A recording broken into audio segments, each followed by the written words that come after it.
আমরা কেন এই যে মিলাদুন নবীর বিরোধী রাখবো? প্রিয় দর্শক, আমি এখানে প্রথম যে কথা বলবো, ইসলাম একটি পূর্ণাঙ্গ জীবন বিধান। ইসলাম ইসলাম ধর্মে সবকিছুর পূর্ণাঙ্গ দিক নির্দেশনা দেওয়া হয়েছে। মনে করেছিলাম অত্যন্ত স্বাচ্ছন্দ্য মনে আজকের এই টক শোতে অংশগ্রহণ করব, কিন্তু হৃদয় ভারাক্রান্ত। কারণ আল্লাহর কোরআনের উপরে, আল্লাহর কোরআনের ইজ্জতের উপরে হাত দেওয়া হয়েছে, আয়াতে কারিমাগুলো অবতীর্ণ হয়েছে। তো প্রিয় রাসূল সাল্লাল্লাহু আলাইহি ওয়াসাল্লাম তার জীবনী তো কখনো ঈদ এ মিলাদুন নবীর আজকের যে স্ট্রাকচারটা আমরা পালন করছি, নবীজি সেটা করেছেন কিনা? আসলে একটা জিনিস মনে রাখতে হবে যে আমাদের ইসলামের মধ্যে রিসার্চের দরজা খুলে দেওয়া আছে।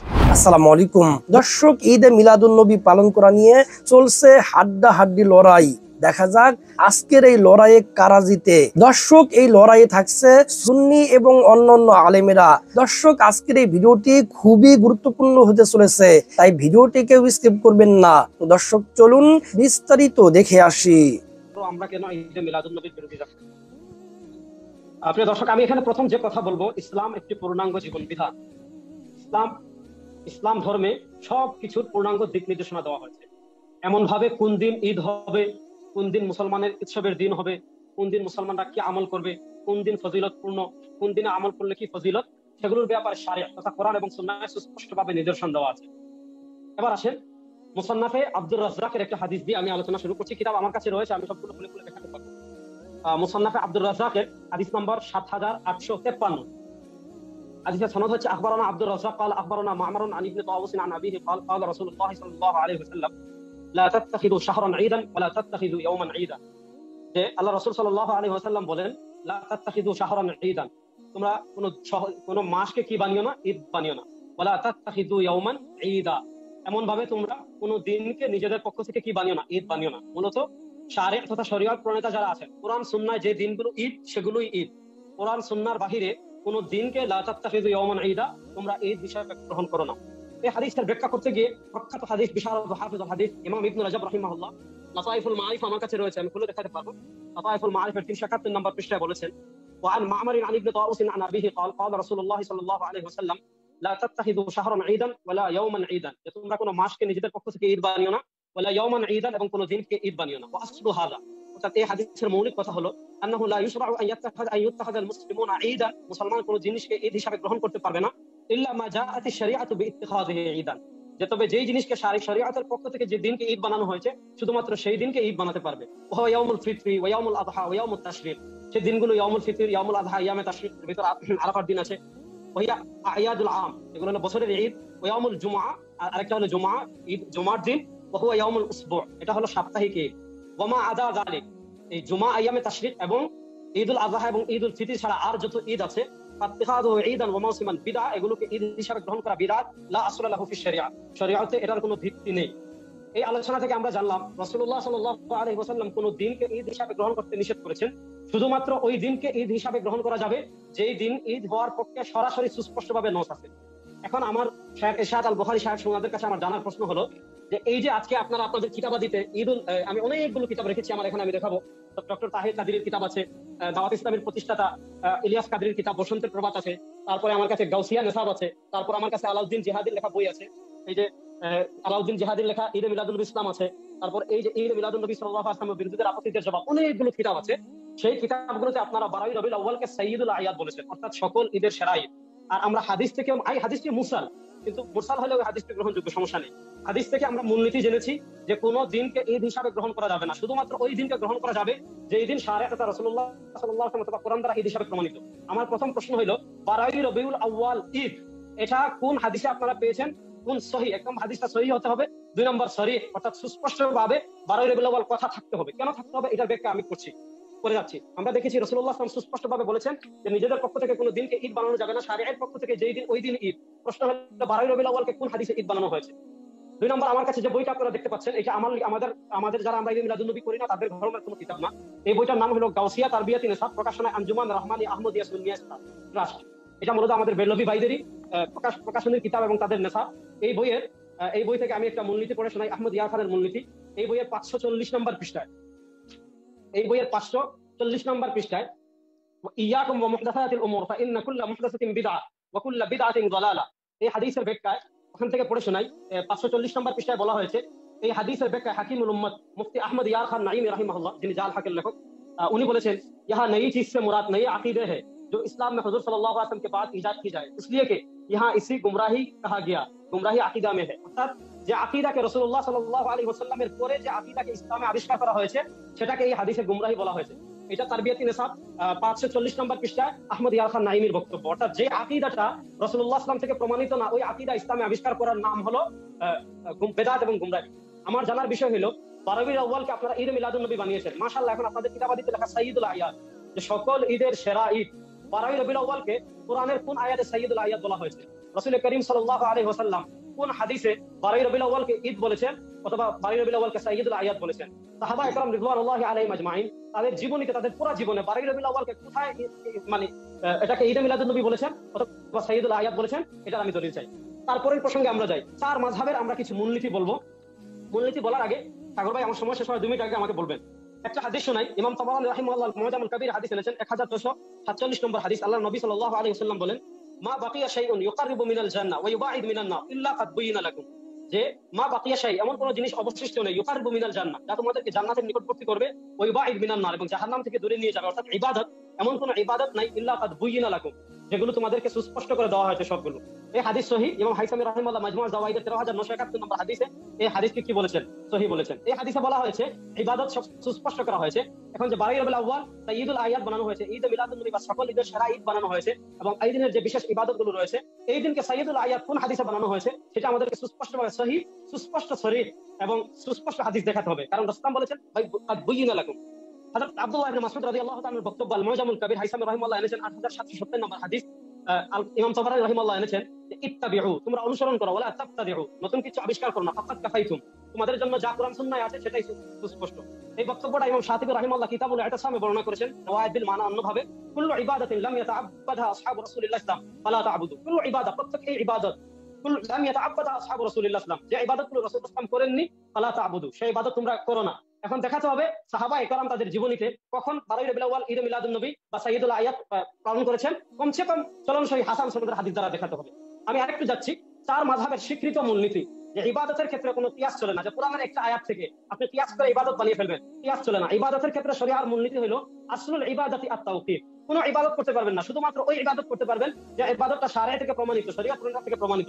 আমি পরবর্তীতে এই বিষয়ে আলোচনা করব। আবুল হাসান মাওয়ারদি শাফি 485 তে ইন্তেকাল করেছেন, তিনি আলামুন নবুওয়াতে লিখেছেন। ইমাম সারাখসি রাহিমাহুল্লাহ হানাফি মাযহাবের, উনি উসুলুস সারাখসি 2 নম্বর খণ্ডের 5 পৃষ্ঠায় ওই মূলনীতি নিয়ে আলোচনা করেছেন। ইবনে দাকিক আল-ঈদ রাহিমাহুল্লাহ 702 হিজরিতে ইন্তেকাল করেছেন, উনি ওনার ইহকামুল আহকাম শারহুল উমদাতুল আহকাম এই বিষয়ে আলোচনা করেছেন। ইমাম ইবনে হাজার আসকালানী রাহিমাহুল্লাহ ফাতহুল বারী 3 নম্বর খণ্ডের 54 নম্বর পৃষ্ঠায় চার মাযহাবের সকলেই বিস্তারিত আলোচনা করেছেন যে আসলুল ইবাদাতি আত-তাওকীফ, ইবাদতের মূলনীতি হলো তাওকীফ, মানে ইবাদত থামতে হবে, শুধুমাত্র ওই ইবাদত করতে হবে যে ইবাদত রাসূলুল্লাহ সাল্লাল্লাহু আলাইহি ওয়াসাল্লাম এবং সাহাবা ইকরাম থেকে প্রমাণিত। আমার জানার বিষয় হলো 12 রবিউল আউয়াল ঈদ মিলাদুন নবী সাহাবা ইকরাম করেছেন কিনা, রাসূলুল্লাহ সাল্লাল্লাহু আলাইহি ওয়াসাল্লাম তার জীবনে কখনো করেছেন কিনা, এটাকে সিরাত বলেছেন কিনা, এর পক্ষে সহিহ এবং সরিহ সুস্পষ্ট দলিল লাগবে। এরপরে আলোচনায় যাই যে রাসূলুল্লাহ সাল্লাল্লাহু আলাইহি ওয়াসাল্লামের জন্ম উপলক্ষে তার থেকে কোনো আমল প্রমাণিত আছে কিনা, আসলে রাসূল কি করেছেন। আমরা যদি যাই ইমাম মুসলিম রাহিমাহুল্লাহ হাদিস নাম্বার সহিহ মুসলিম 11165 عن ابي قتاده الانصاري ان رسول الله صلى الله عليه وسلم سئل عن صوم الاثنين فقال فيه ولدت وفيه انزل علي, রাসূলুল্লাহ সাল্লাল্লাহু আলাইহি ওয়াসাল্লামকে সোমবারের রোজা সম্পর্কে জিজ্ঞেস করা হয়েছিল। রাসূলুল্লাহ সাল্লাল্লাহু আলাইহি ওয়াসাল্লাম বলেছেন এই দিন আমি জন্মগ্রহণ করেছি এবং এই দিন আমার উপর ওহী অবতীর্ণ হয়েছে। আমার বড় কষ্ট লাগে প্রিয় দর্শক যে আমাদের আলাউদ্দিন জিহাদি সাহেব গাউসিয়া তরবিয়াতি নিসাব, তারপর আহমদ ইয়ার খান সাহেব জা আল হক, তাহের কাদি সাহেব এটা লিখেছেন পুরোপুরি। এই যে এই কিতাবে ঈদ মিলাদুন নবী বিরোধীদের আপত্তির জবাব, এই সকল কিতাবে শুধু ফিহি উলিদতু পর্যন্ত লেখা আছে, ওয়া ফিহি উনজিলা আলাইহি এই অংশটা বাদ দেওয়া হয়েছে। অর্থাৎ আমরা এই হাদিস থেকে জানলাম রাসূল সোমবারে রোজা রাখতেন দুই কারণে। এক কারণ হলো এই দিন রাসূলুল্লাহ সাল্লাল্লাহু আলাইহি ওয়াসাল্লাম জন্মগ্রহণ করেছেন, আরেক কারণ হলো এই দিন রাসূলুল্লাহ সাল্লাল্লাহু আলাইহি ওয়াসাল্লামের উপর ওহী এসেছে। আর আমরা জানি তিরমিজি শামাইলে তিরমিজি হাদিস নাম্বার 747 আল্লাহর নবী ইসলাম বলেন আল্লাহ রাসূল قال تعرض الاعمال يوم الاثنين والخميس واحب ان يعرض عملي وانا صائم। এই হাদিস সনদের দিক থেকে হাসান। আল্লাহর নবী বলেন تعرض الاعمال يوم الاثنين, বান্দার আমল আল্লাহর কাছে সোমবারে পেশ করা হয় এবং বৃহস্পতিবারে পেশ করা হয়। واحب ان يعرض عملي وانا صائم, আমি পছন্দ করি এইটা যে আমার আমল এমন অবস্থায় পেশ করা হোক যেন আমি রোজাদার। আমরা তিনটা কারণ জানলাম রাসূলুল্লাহ সাল্লাল্লাহু আলাইহি ওয়াসাল্লাম সোমবারে রোজা রাখতেন তিন কারণে। ফিহি উলিদতু, আমি জন্মগ্রহণ করেছি, আমার এই দিন আমার উপর ওহী এসেছে, এবং এই দিন আল্লাহ বান্দার আমল আল্লাহর কাছে পেশ করা হয়।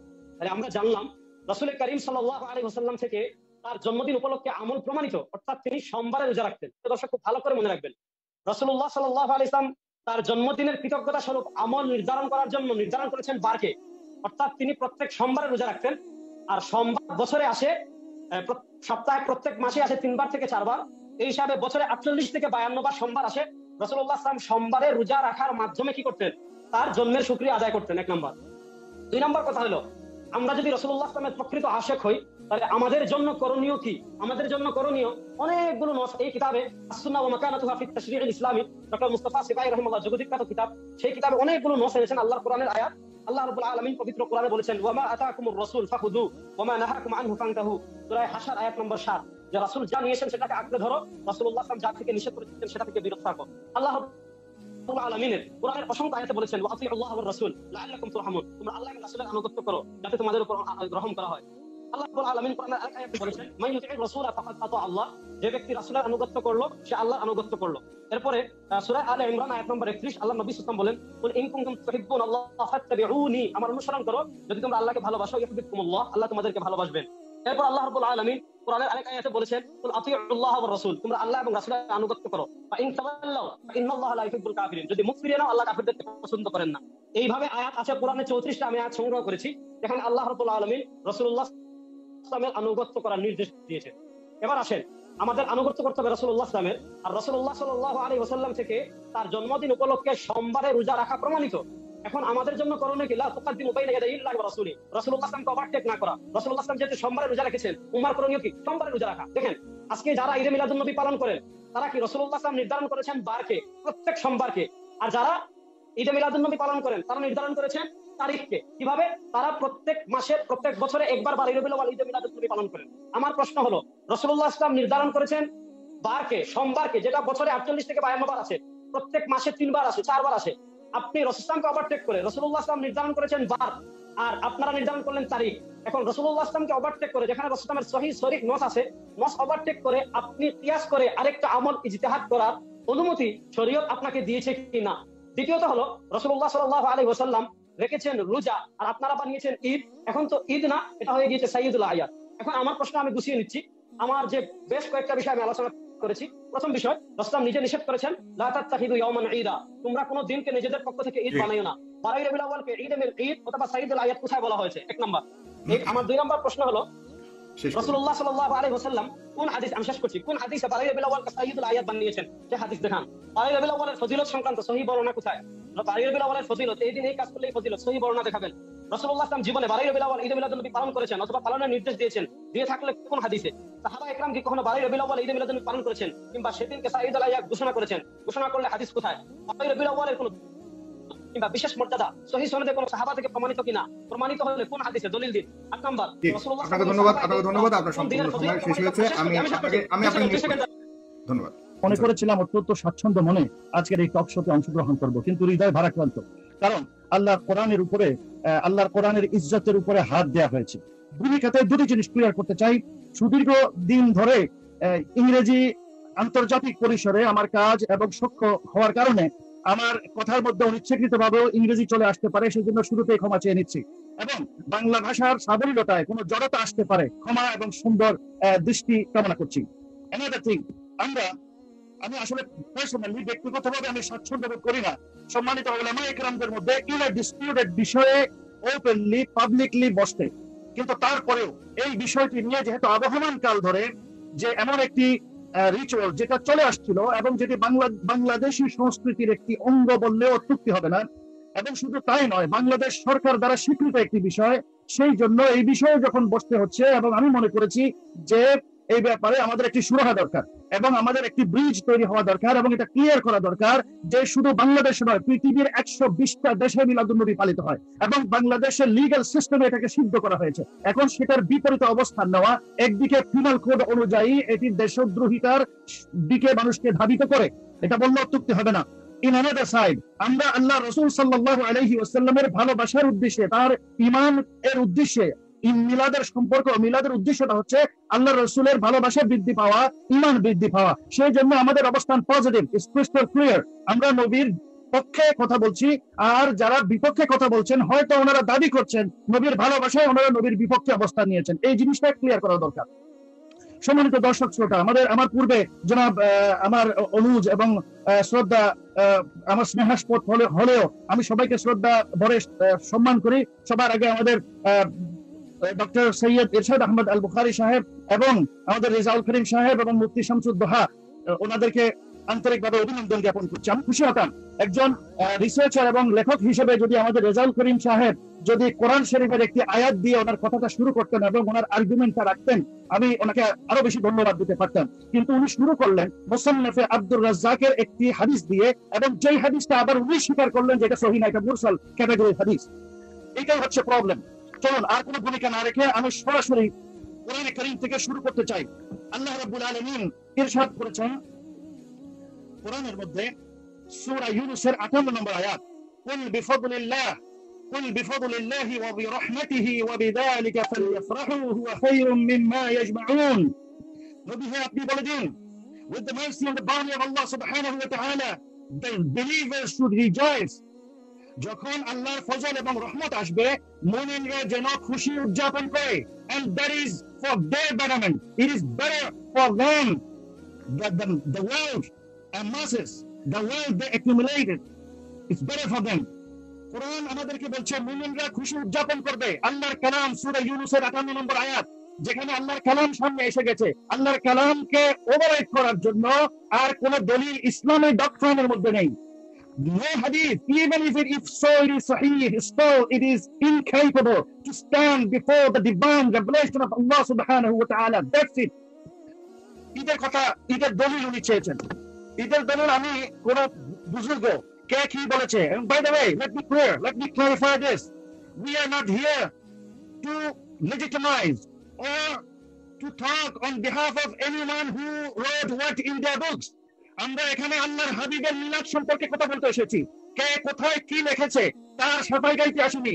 কার মিলাদ, সলিমুদ্দিন করিমুদ্দিনের মিলাদের কথা হচ্ছে না। মুহাম্মদুর রাসূলুল্লাহ সাল্লাল্লাহু আলাইহি ওয়াসাল্লামের মিলাদের কথা হচ্ছে। যে নবী তিনি যদি না আসতেন এই পৃথিবী মানুষের পৃথিবী হতো না।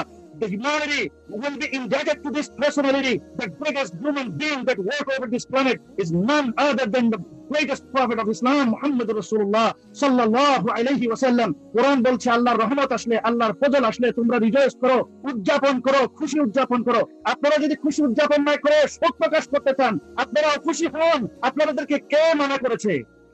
Believers, they have all the rights to rejoice. আল্লাহ রাব্বুল আলামিন ইরশাদ করেছেন সূরা আম্বিয়ার 107 নম্বর আয়াতে, ওয়া মা আরসালনাকা ইল্লা রাহমাতাল লিল আলামিন। O my beloved prophet, who I've sent you, I've never sent you except absolutely as a mercy to the entire creation. Habib, আমি আপনাকে রহমত বানিয়ে পাঠিয়েছি। আল্লাহ বলতেছেন সূরা ইউনূসে রহমত আসলে রিজয়েস করো, আনন্দ উদযাপন করো। আর সূরা আম্বিয়াতে আল্লাহ তাআলা বলছেন তোমরা আমার হাবিব তোমাদের জন্য আল্লাহ আমার রহমত। সুবহানাল্লাহ। সূরা আলে ইমরানের 164 নম্বর আয়াতে আল্লাহ তাআলা ইরশাদ করছেন, লাকাদ মান্নাল্লাহু আলাল মুমিনিন, Allah has done a great deal of favor is ba'atha fihim rasula, when he has sent down his beloved prophet to them. আল্লাহ তাআলা মুমিনদের উপরে সবচেয়ে বড় ইহসান করেছেন যখন তিনি তার হাবিবকে মানুষের মাঝে পাঠিয়েছেন। সুবহানাল্লাহ। قد جاءكم من الله نور وكتاب مبين, সূরা মাইদা 15 নম্বর আয়াত। আল্লাহ রাব্বুল আলামিন বলেছেন আমার হাবিব, তোমরা মনে করছো সাধারণ কোনো মানুষ এসেছে? Splendid light has come unto you. আল্লাহ তাআলার খোদাই নূর তোমাদের কাছে এসেছে, to light up your life. তোমাদের হৃদয়ের অমানিসা দূর করে অন্ধকারের অমানিসা থেকে নূরের জ্যোতিতে তোমাদেরকে নিয়ে আসার জন্য আল্লাহর হাবিব সাল্লাল্লাহু আলাইহি ওয়াসাল্লামকে আল্লাহ তাআলা পাঠিয়েছেন। উনি বলেছেন ঈদের দলিল কোথায়? হাদিস খুঁজতেছেন। আরে ভাই, হাদিস তো ওই সময় খোঁজা হয় যখন কোরআন পাওয়া যায় না। সমস্যা তো এখানে আমরা কোরআনের দিকে না গিয়ে কোন বুজুর্গ, কোন শিক্ষক, কোন বন্ধু কে কি বলেছে ওই দিকে দাবিত হচ্ছি। যতদিন পর্যন্ত জাতি এই কোরআনের কাছে ফিরে না আসবে ততদিন পর্যন্ত মানুষ হিদায়াতের উপরে অটুট থাকবে না। আল্লাহ রাব্বুল আলামিন ইরশাদ করেছেন সূরা মাইদার 114 নম্বর আয়াতে, চোখে আঙ্গুল দিয়ে বিশ্ববাসীকে আল্লাহ তাআলা দেখিয়ে দিচ্ছেন, রব্বানা قال عيسى ابن مريم اللهم ربنا انزل علينا مائدة من السماء تكون لنا عيدا لأولنا وآخرنا وآية منك وارزقنا وأنت خير الرازقين.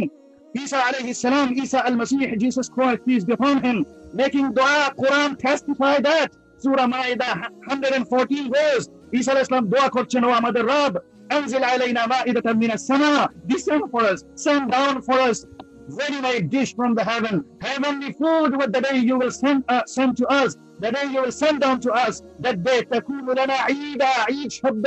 ও সম্মানিত ভাই, সম্মানিত মুফতি সাহেব, আপনার ঈদ কোরআন শরীফে আল্লাহ তাআলা বলতেছেন takunu lana ঈদা, that will be the day of rejoicing for us, that day will be the day of celebration for us. Subhanallah, আল্লাহ তাআলা বলছেন কোরআনের দলিল যখন পেয়ে গেছেন আর কোনো কিছুর দলিলের দরকার নেই, তারপরেও আমি আর কিছু আয়াত বলছি। আল্লাহ তাআলা সূরা ইব্রাহিমের 5 নম্বর আয়াতে বলেছেন ওয়াযাক্কিরহুম বিআইয়ামিল্লাহ, আপনি তাদেরকে আল্লাহর দিবস সম্পর্কে, দিবসগুলো সম্পর্কে আপনি তাদেরকে বলুন। আল্লাহ তাআলা বলেছেন قد جاءكم رسول من انفسكم عزيز عليه ما عنتم حريص عليكم بالمؤمنين رؤوف رحيم, সূরা তাওবা 128 নম্বর আয়াত। If time will not permit me, I would like to sum up and condense.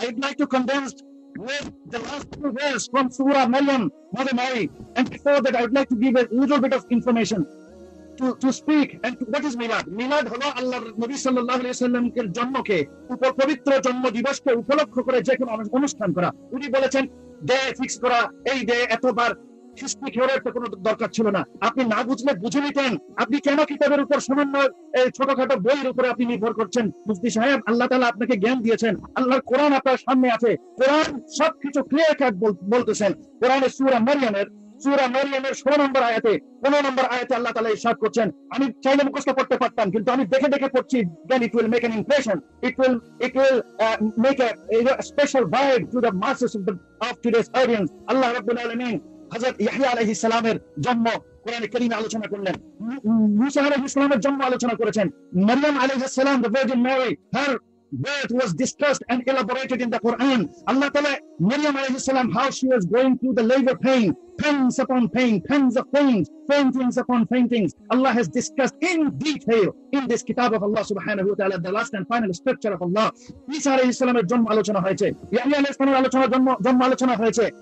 It has proven clear cut, crystal clear.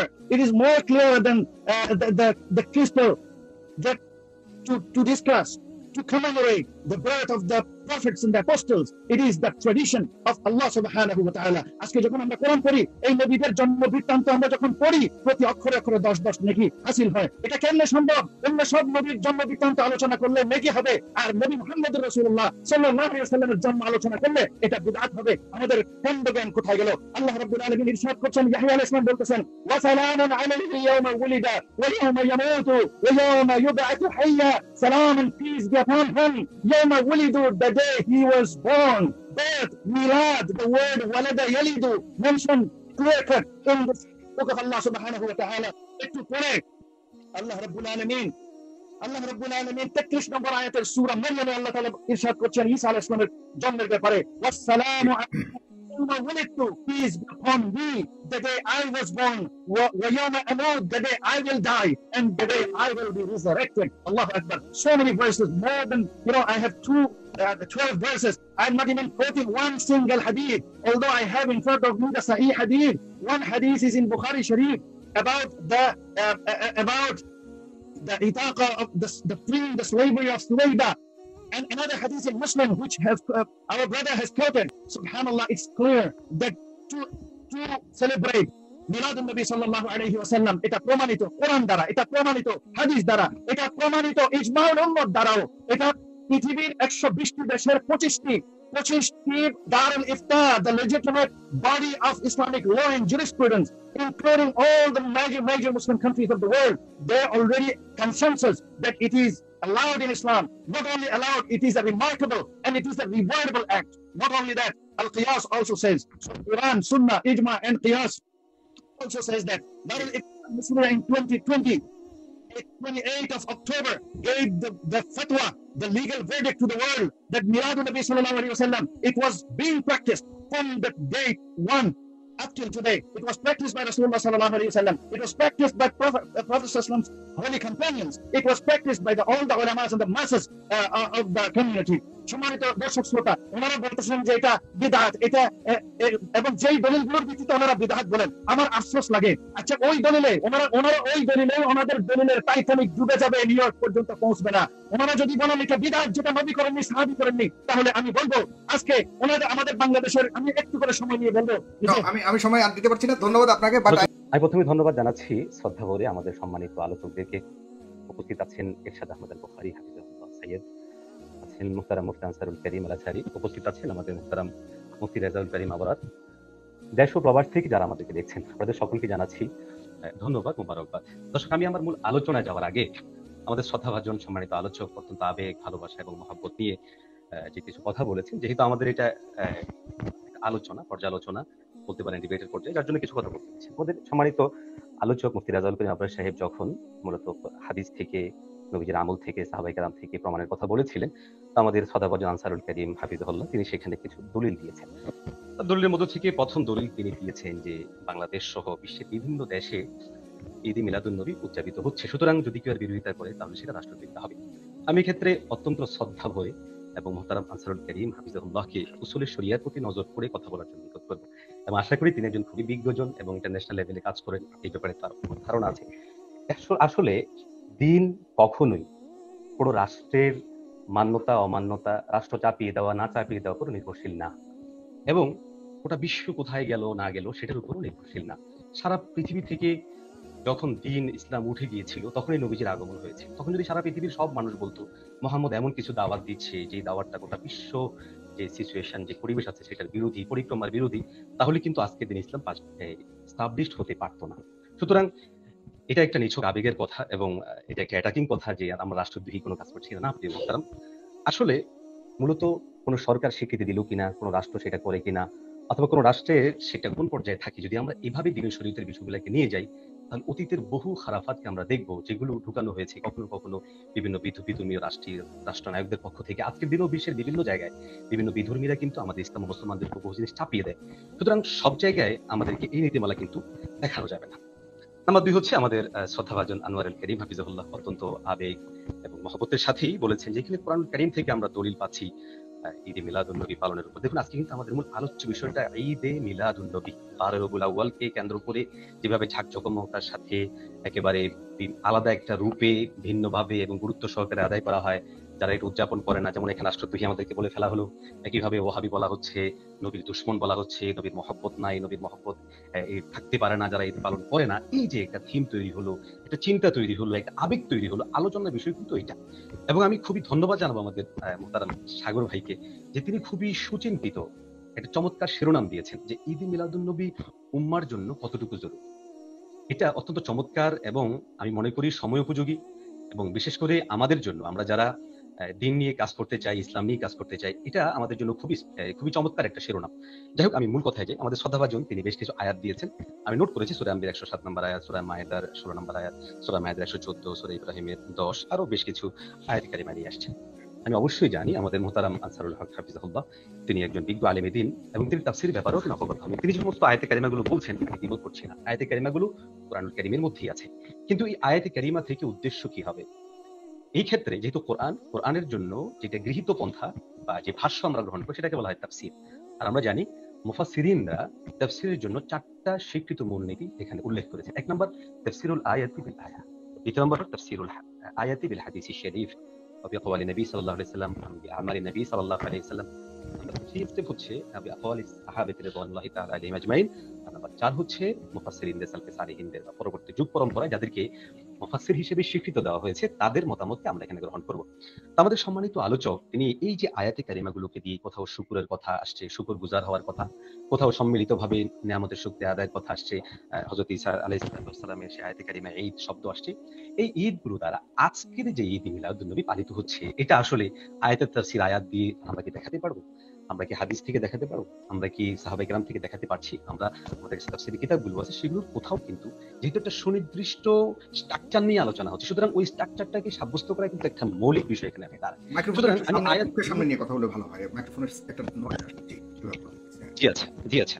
তাহলে এই আয়াতে কারিমাগুলো দ্বারা সুস্পষ্টভাবে সেটা প্রমাণ করা আমাদের জন্য জরুরি। তিনি আয়াতে কারিমার মধ্যে একটা শব্দ এখানে নিয়ে আসছেন, ঈদ। দেখুন, ঈদের একটা হচ্ছে আল মানা আল লুগাবিয়া, আরেকটা হচ্ছে আল মানা আল ইসতিলাহিয়া। একটা হচ্ছে শাব্দিক অনুবাদ, আনন্দ ফুর্তি এক জিনিস, আরেকটা হচ্ছে পারিভাষিক অনুবাদ।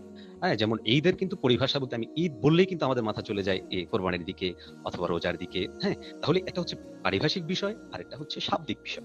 আমাদের আলোচনার বিষয়টা কিন্তু এখানে শাব্দিক নয়, যেহেতু ঈদে মিলাদুন নবী হুবহু এটাকে লিস্টেড করে ফেলা হয়েছে এবং এটাকে সাইয়্যিদুল আয়াত হিসেবে কিন্তু উল্লেখ করা সাইয়্যিদুল হয়। আয়াত।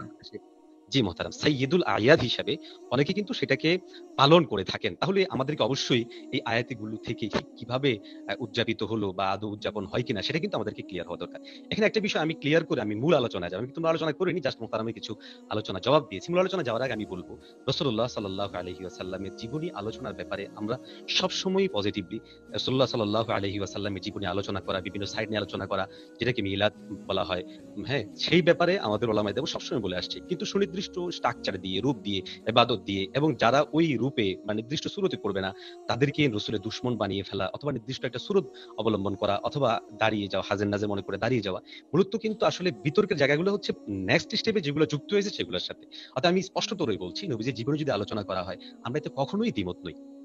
যাই হোক, এখন আমি আমার মূল আলোচনায় যাই। আমাদের আজকের আলোচনার শিরোনাম হচ্ছে ঈদে মিলাদুন নবী মুসলিম উম্মার জন্য কতটুকু জরুরি। প্রথম বিষয়, আসলে ঈদে মিলাদুন নবীকে কি হিসাবে নেওয়া হয়? ইবাদত হিসাবে, সাকাফা হিসাবে, নাকি আদা হিসাবে? যদি ইবাদা হিসেবে নেওয়া হয় তাহলে অবশ্যই সেটার জন্য শরিয়া ইসলামিয়ার যে উসুলে শরা আছে, দালাইল আরবা আছে, সেখান থেকে স্পষ্ট দলিল আমাদেরকে দিতে হবে।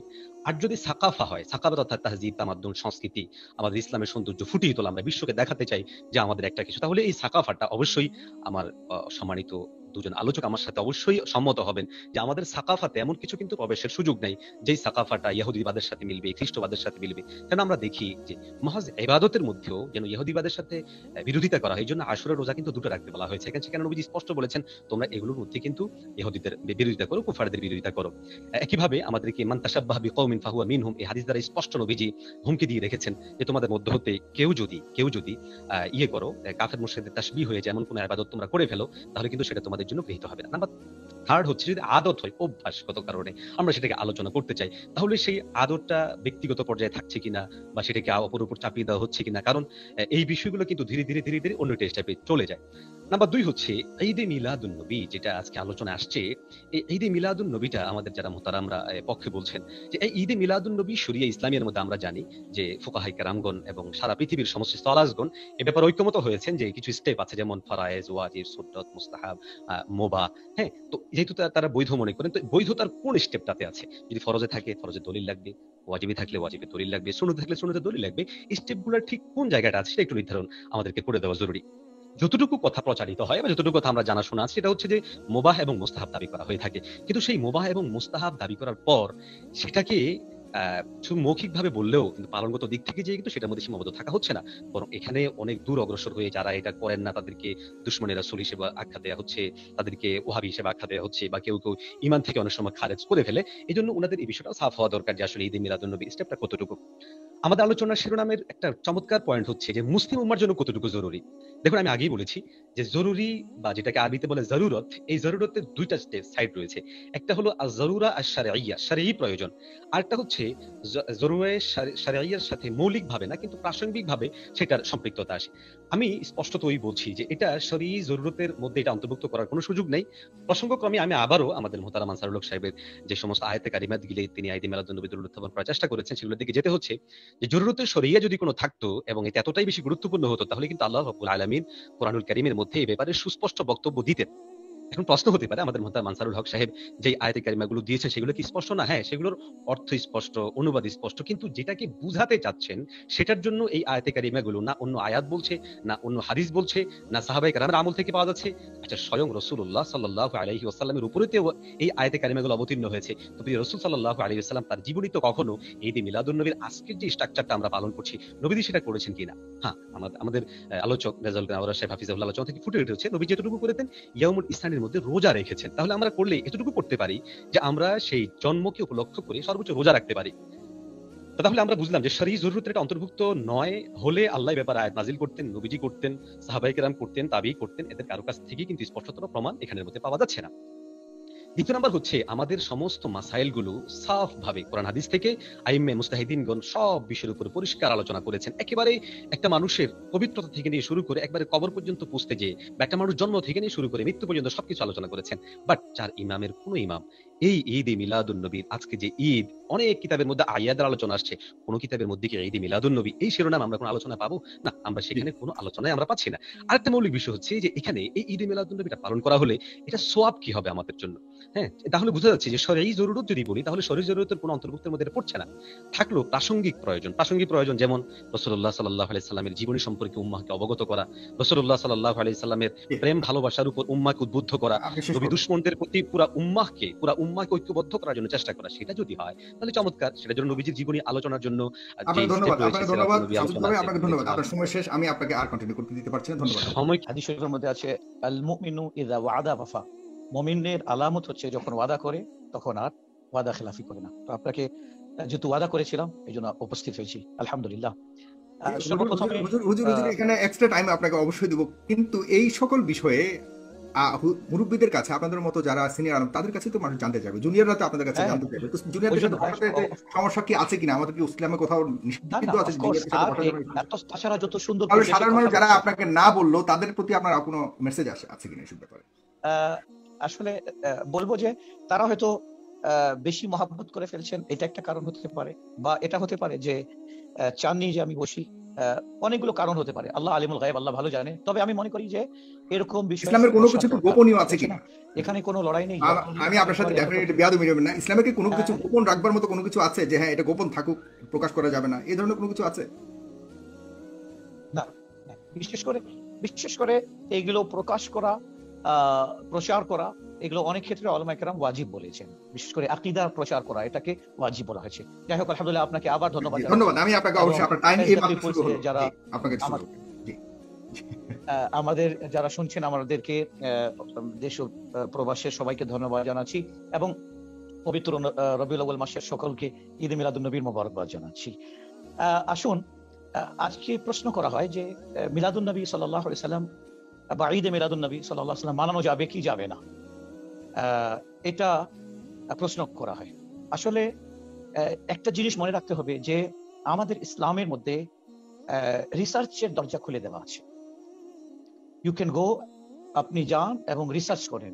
আমাদের ইসলাম কিন্তু অন্যান্য ধর্মের মতো একেবারে বেঁধে দিয়েছে বা একেবারে আপনাকে কণ্ঠাসা রেখেছে তা নয়, বরঞ্চ আপনাকে রিসার্চের জন্য অনুমতি দিয়েছে। তো চারটা জিনিসের উপর আমরা মনে রাখবো যে আমাদের ইসলামের মূলধারা। এক হচ্ছে যে নবী করিম আলাইহিস সালাতু ওয়াস সালাম কি ইরশাদ করেছেন।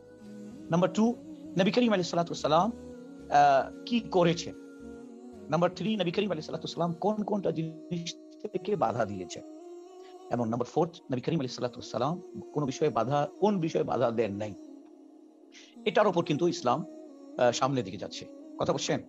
তো এখন যারা ঈদ মিলাদুন নবী সাল্লাল্লাহু আলাইহি সাল্লামকে নিয়ে মানে তার বিরোধিতা করতেছেন, তাদের কাছে আমাদের প্রশ্ন, কি কোরআনে কারীমের 30 পারার মধ্যে থেকে যে কোনো একটি আয়াত কেউ দেখাই দিতে পারে, হে মুমিনগণ তোমরা খবরদার ঈদে মিলাদুন নবী পালন করবে না?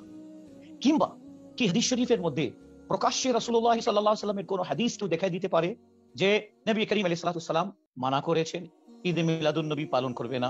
কিংবা সাহাবায়ে কেরামদের মধ্যে থেকে খোলাফায়ে রাশিদিন যারা ছিলেন, সাইয়েদুনা আবু বকর, ওমর, ওসমান আল্লাহু তাআলা আনহু, ইনাদের মধ্যে থেকে কেউ মানা করেছে? এরকম কি কোনো ডকুমেন্টস আছে? কিংবা ইমাম মুস্তাহিদিন, ইমাম শাফি, ইমাম আহমদ বিন হাম্বল, ইমাম মালিক, ইমাম আবু হানিফা, ইনারা কি মানা করেছেন? যদি মানা করে থাকেন তাহলে এটাকে দলিল হিসাবে পেশ করা যাবে। একটা জিনিস মনে রাখতে হবে, সেটা হচ্ছে আমাদের সাগর ভাই বোধহয় একটু বিজি হয়ে যাচ্ছেন, আমি কিন্তু আপনাকে একটু শোনাইতে চাচ্ছি। আমি আমাদের ইয়ে হচ্ছে যে আমাদের যে ইসলামী তরিকা, সেটা হচ্ছে কোন জিনিসের জায়েজ হওয়ার বিষয়ে যদি একটা জয়ীফ হাদিস হয়, যেহেতু ওনারা দুজনেই হানাফি, ওনাদেরকে বুঝানো একদম ইজি। যদি এখানে আমাদের আহলে হাদিস ভাইরা থাকতেন তাহলে ওনাদেরকে বোঝানো একটু কঠিন হতো, কারণ আমরা যারা হানাফি মাযহাবের অনুসারী, শাফি, মালিকি, হাম্বলি, আমরা জানি যে বেদাতের কয়েকটা প্রকার আছে। ঠিক আছে, আমি ওই ডিটেইলের দিকে যাচ্ছি না। তো কোন জিনিসের জায়েজ হওয়ার বিষয়ে যদি একটা জয়ীফ হাদিসও থাকে তাহলে এটা এনাফ হবে।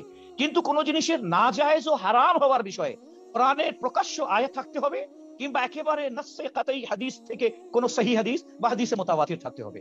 আমার প্রশ্ন, কি ঈদে মিলাদুন নবী সাল্লাল্লাহু আলাইহি সাল্লাম করা যাবে না এরকম কোন আল্লাহ তাআলা আদেশ দিয়েছেন কিনা?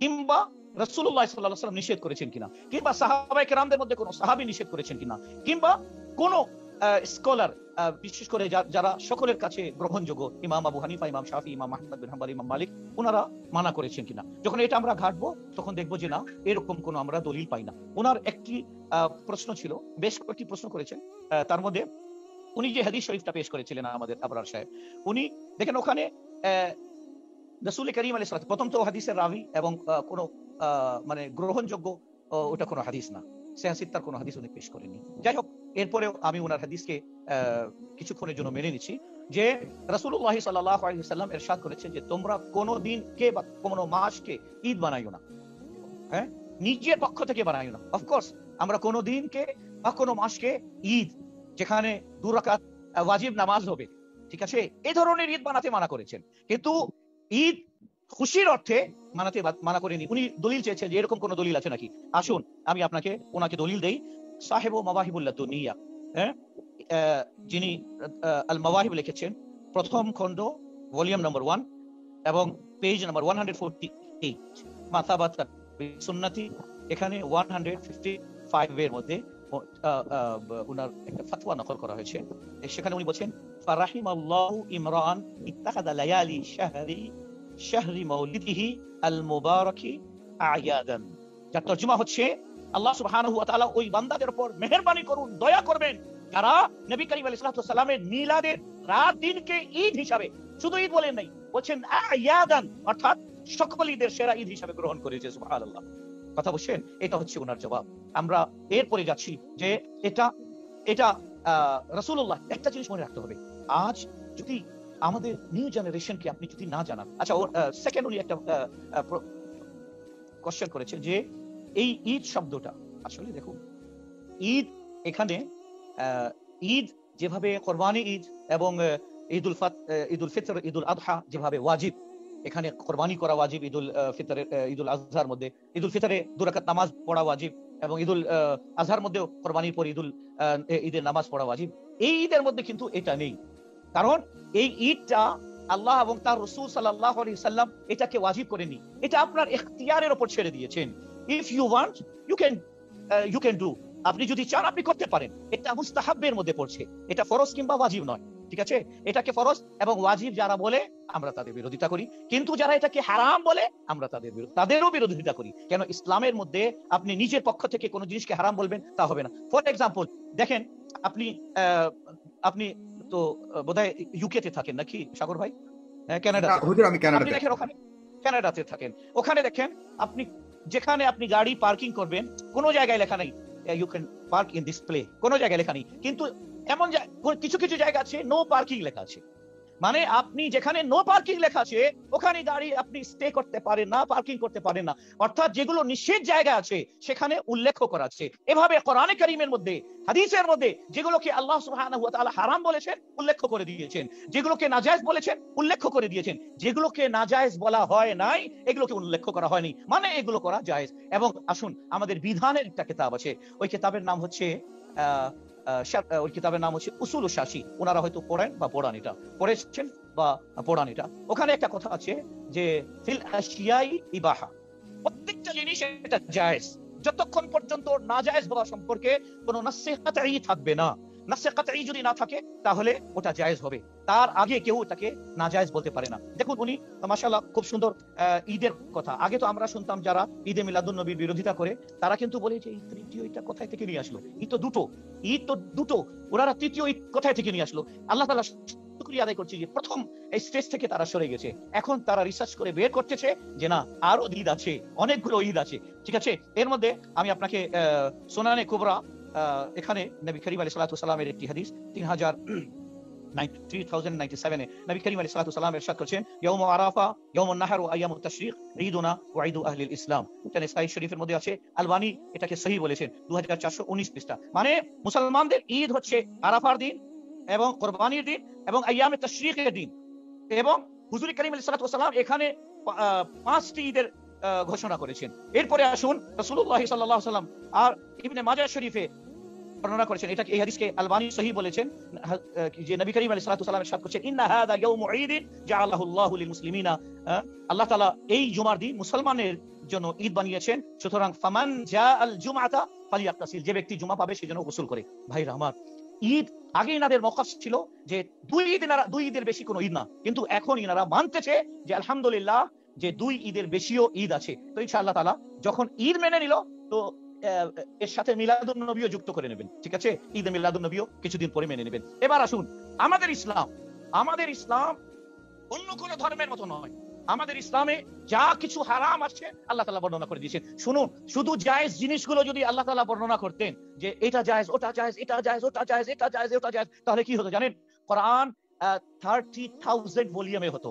কিন্তু না, আল্লাহ সুবহানাহু ওয়া তাআলা তা করেননি, বরঞ্চ ইম্পর্টেন্ট শরাব হারাম, জিনা হারাম, শুকরের গোশত হারাম, আল্লাহ মুর্দার গোশত হারাম, আল্লাহ ব্যতীত অন্য কারণ নামে যদি জবা করো এটা হারাম, মূল বিষয়গুলো বর্ণনা করে দিয়েছেন। বাকি জিনিস যেগুলো আল্লাহ তাআলা মুবাহ করেছে, আমরা ঈদে মিলাদুন নবী পালন করাকে মুবাহ বলি। মুবাহ মানে যদি আপনি পালন করেন সওয়াবের হকদার হবেন। আপনাকে এই বিষয়ে একটি হাদিস আমি দেই, খুব গুরুত্বপূর্ণ হাদিস। হযরত নবী করিম আলাইহিস সালাতু ওয়াস সালাম ইরশাদ করেছেন, এই হাদিস শরীফটা হচ্ছে মুসলিম শরীফের হাদিস, এবং এত গুরুত্বপূর্ণ হাদিস যে প্রিয় নবী আলাইহিস সালাতু ওয়াস সালাম ইরশাদ করেছেন যে মান সান্না ফিল ইসলামি সুন্নাতান হাসানাতান, যে ব্যক্তি ইসলামে এমন কোন জিনিস আবিষ্কার করলো যেটা ভালো, ফালাহু আজরুহা, তো এটা সে সওয়াব পাবে। দেখুন, এখানে আল্লাহ তাআলার হাবিব আলাইহিস সালাতু ওয়াস সালাম গবেষণার রাস্তা খুলে দিয়েছেন। ইরশাদ করলেন, মান সান্না ফিল ইসলামি সুন্নাতান হাসানাতান ফালাহু আজরুহা ওয়া আজরু মান আমিলা বিহা বাদাহু।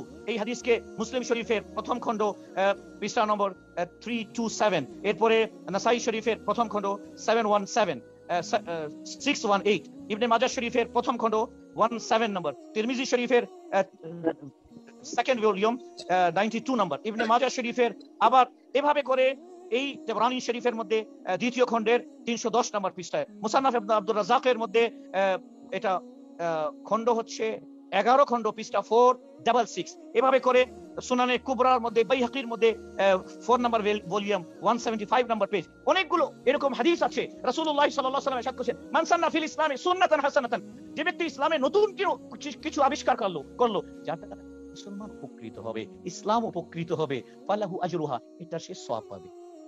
আর যদি মান সান্না ফিল ইসলামি সুন্নাতান সাইয়্যাতান, যদি খারাপ জিনিস আবিষ্কার করে, তাহলে ওয়ালাইহি বিজরুহা, এটা সে পুরোপুরি ওর ঘাড়ের উপর দায়িত্বটা বর্তাবে। ঈদে মিলাদুন নবী আমরা করছি, যারা ইউরোপে থাকে, যারা আমেরিকায় থাকে, যারা বাংলাদেশে থাকে, দেখেন আজকে যারা মার্কস ও লেনিনের অনুসারী, আজকে যারা বিভিন্ন নেতাদের অনুসারী, এদেরকে দেখেন, এদের নেতাদের জন্য তারা জান দিতে প্রস্তুত। কিন্তু আমরা যদি ঈদে মিলাদুন নবী এটা জনগণের কাছে প্রকাশ না করি যে এই দিন আমার রাসূল সাল্লাল্লাহু আলাইহি ওয়াসাল্লাম দুনিয়াতে তাশরীফ এনেছেন। দেখুন, রাসূলুল্লাহ সাল্লাল্লাহু আলাইহি ওয়াসাল্লামকে সাহাবায়ে কেরাম দেখলেন। হযরত কাতাদা রাদিয়াল্লাহু আনহু থেকে বর্ণিত এই হাদিস যে প্রিয় নবী আলাইহিস সালাতু ওয়াসসালামকে জিজ্ঞাসা করা হলো, সুইলান নবী আলাইহিস সালাতু ওয়াসসালাম, নবীজিকে জিজ্ঞাসা করা হলো আন সাওমি ইয়াউমিল ইসনাইন, যে ইয়া রাসূলুল্লাহ আপনি সোমবার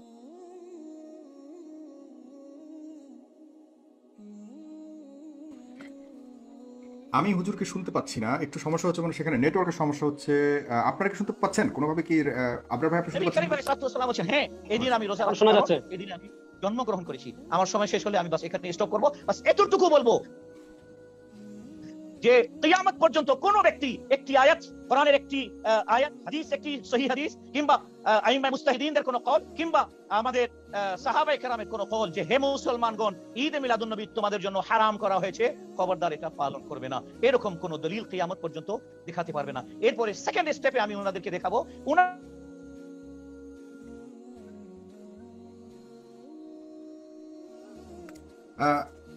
হুজুরের সাথে যারা আছেন, আমি তাদের উদ্দেশ্য করে একটু বলবো, দয়া করে আপনারা হুজুরের যেখানে বসে আছেন সেখানে নেটওয়ার্ক আসা যাওয়ার যে জানালা খুলে রাখা, এগুলো একটু ব্যবস্থা করে রাখবেন, তাহলে পরবর্তীকালে হুজুরের নেটওয়ার্ক সমস্যা হবে না, আশা করি ইনশাআল্লাহ। হুজুর, আমি আপনার কাছ থেকে এখন এবারের জন্য বিদায় নিতে হচ্ছে। আপনি একটু দয়া করে আপনার যারা সহযোগী রয়েছেন তাদের কাছে বলবেন যে আপনার নেটওয়ার্কে একটু সমস্যা আছে, যেন সেটাকে একটু ফিক্স করে। আমি এই পর্বে দর্শক আপনাদের কাছে অবশ্যই বলবো, খুব সুন্দর আলোচনা হচ্ছে, আমার কাছে মনে হচ্ছে একটা দারুণ সংলাপ হচ্ছে। এর থেকে অবশ্যই আমরা ভালো কিছু নেওয়ার চেষ্টা করবো, এবং সেজন্য অন্যদেরকে দেখানোর জন্য আপনারা অবশ্যই নিজেদের টাইম লাইনে শেয়ার করবেন, এবং একটি ঐতিহাসিক সংলাপই আমি বলবো যে আজকে হচ্ছে। এর থেকে অনেক কিছুই আমরা পথ নির্দেশনা পাবো। রেজাল্ট করে আপনার সময় এখন থেকে শুরু, দয়া করে বলবেন। This is the last and second and last turn. আসসালামু আলাইকুম সাগর ভাই, আমি শুরু করছি। ডক্টর রেশাদ বুখারী হাফিজাহুল্লাহ 18 মিনিট কথা বলেছেন, যেহেতু শেষ পর্ব আমাকে আপনি একটু সময় দিন। আমি 18 না এক সেকেন্ড, আবরার ভাই হুজুরকে প্রথম না আমি আপনি আপনার সময় এখনো শুরু হয়নি, আমি শেষ করি। আপনার 15 মিনিটই হবে, কিন্তু হুজুরকে আমি দিয়েছি প্রথম আমাকে 3 একটু মিনিট। সময় বেশি দেন, প্রয়োজনে না ওনার উপরে বেশি না না না না সময় 15 মিনিট থাকবে, হুজুরকে দিয়েছি কারণ আচ্ছা হুজুরের সাথে আমার কথা হয়েছে অন্য কথা, যেটা হুজুরের আলোচনা আচ্ছা ওকে আমি শুরু করি, ঠিক আছে? সেই আমাকে কারণে প্রয়োজনে একটু সময় দিন, ওনাদেরকেও দিন। না না না আচ্ছা আপনার আচ্ছা 15 ঠিক মিনিট আছে, আমি শেষ, প্লিজ। আচ্ছা শুনেন। হ্যাঁ জি আমি আপনার প্রথমত মুসান্নাফে আব্দুর রাজ্জাকের হাদিস পেশ করেছিলাম। আল্লাহ রাসূল সাল্লাল্লাহু আলাইহি ওয়াসাল্লাম সুস্পষ্টভাবে নিষেধ করেছেন, লা তাত্তাখিযু ইয়াওমান ঈদা, তোমরা কোনো দিনকে ঈদ বানাইও না নিজেদের পক্ষ থেকে। এই হাদিসের উপর ডক্টর এরশাদ বুখারী একটা আপত্তি করেছেন এবং আমাদের আনসারুল কারীম ভাই একটা আপত্তি করেছেন। আনসারুল কারীম ভাই বলেছেন আমি বলেছি হাদিসটি সহিহ নয়, মুরসাল। এটা আমার ব্যাপারে সুস্পষ্ট মিথ্যাচার। প্রয়োজনে আপনারা আমার আগের আলোচনা দেখতে পারেন, আমি বলছি হাদিসটি হাসান কিন্তু মুরসাল। মুরসাল হাদিস গ্রহণযোগ্য, এটা হানাফি মাযহাবের স্বীকৃত মূলনীতি। আমি আপনাদেরকে দেখাচ্ছি ফিকহুল লিরাত ওয়া হাদিসহুম, এই কিতাবের এখানে একদম সুস্পষ্ট ভাবে বলে দেওয়া হয়েছে যে হানাফিদের নিকট ইয়ারাল হানাফিয়া কবুল আল খাবারিল মুরসাল ইযা কানা মুরসিলু সিকা। 45 নম্বর পৃষ্ঠায় বলা হয়েছে যে হানাফি মাযহাবের মূলনীতি হলো যে যিনি ইরসাল করছেন তিনি যদি সিকা হন তাহলে তার মুরসাল riwayatকে গ্রহণ করা হবে। আর এই riwayat ইরসাল ভাবে riwayat করেছেন তাওস রাহিমাহুল্লাহ, যেন হানাফি মাযহাবের স্বীকৃত মূলনীতি অনুযায়ী হাদিসটি সহিহ। দ্বিতীয় কথা, সাইয়্যিদ ইরশাদ বুখারী সাহেব বলেছেন যে এই হাদিসটি জয়ীফ। কেন জয়ীফ? কোনো কারণ বলেননি। উনি বলেছেন সিহাহ ইফতার কোনো হাদিস পেশ করেননি। আমি শায়েখের কাছে বিনয়ের কাছে অনুরোধ করব যে এই ধরনের হালকা কথা অন্তত আপনারা জনসম্মুখে বলবেন না। এটা আমি আপনার কাছে শ্রদ্ধার সাথে বলবো যে সিহাহ ইফতার হাদিস পেশ করতে হবে, এটা একটা বেদাতি কথা। ইমাম বুখারী রাহিমাহুল্লাহ নিজে বলেছেন শুরুতুল আইমাতিল খামসা, শুরুতুল আইমাতিস সিত্তা যদি আপনি পড়েন, অথবা শাইখ আব্দুল ফাত্তাহ আবু গুদা রাহিমাহুল্লাহ সালাতু ওয়া তাইফি মুস্তালাহিল হাদিস যদি পড়েন, ইমাম বুখারী রাহিমাহুল্লাহ নিজে বলেছেন মা আখরাজতু ফি হাদাল কিতাব ইল্লা মা সাহহা ওয়া তারাকতু মিনাস সিহাহ লিহালিত তুল। এই বক্তব্যটা খতিব বাগদাদী রাহিমাহুল্লাহ তারিখে বাগদাদেও এনেছেন। অর্থাৎ পৃথিবীর সব মাসআলার সমাধান সিহাহ ইফতার মধ্যে নাই। তো সিহাহ ইফতার হাদিস পেশ করতে হবে, এটা আপনি কোথায় পেয়েছেন? সিহাহ ইফতার বাইরে মুসান্নাফে আব্দুর রাজ্জাকের হাদিসকে আপনি মানেন না? মুসান্নাফের আব্দুর রাজ্জাক যদি হাদিস আপনারা না মানেন, তাহলে আল জুজুল মাকতুদের হাদিস দিয়ে আপনারা আউয়াল মা খালাকাল্লাহু বিনুরিতে কিভাবে রেফারেন্স দেন? এরকম দ্বিচারিতা তো আমরা আপনাদের থেকে আশা করি না, প্রথমত। দ্বিতীয়ত, আমি শাইখ ইরশাদ বুখারী হাফিজুল্লাহ ওনাদের কাছে প্রশ্ন করেছিলাম যে রাসূলুল্লাহ সাল্লাল্লাহু আলাইহি ওয়াসাল্লাম বলেছেন লা তাত্তাখিযু ইয়াওমান ঈদা, কোন দিনকে তোমরা ঈদ বানিও না। এবং আরো দেখিয়েছিলাম যে ওনাদের একদম গাউসিয়া প্রকাশনীর বই থেকেই আমি দেখিয়েছিলাম যে গাউসিয়া প্রকাশনীতে বলা হয়েছে, ওনাদের আহমদ ইয়ারখান নাঈমি সাহেব বলেছেন যে আকীদা রাসূলুল্লাহ সাল্লাল্লাহু আলাইহি ওয়াসাল্লাম থেকে প্রমাণিত না, এটা আবিষ্কার করা বেদাত। তো আমি বলেছিলাম কোন হাদিস থেকে, কোন সাহাবা, কোন তাবেঈন থেকে রাবিউল আউয়ালকে সাইয়্যিদুল আইয়াদ ঈদে মিলাদুন সকল ঈদের সারা ঈদ বানানো হয়েছে? একটা হাদিস দেখান। এরশাদ বুখারী সাহেব একটা হাদিসও দেখাননি। এরশাদ বুখারী সাহেব আমাদেরকে আরো উল্টা প্রশ্ন করেছেন। কি প্রশ্ন করেছেন?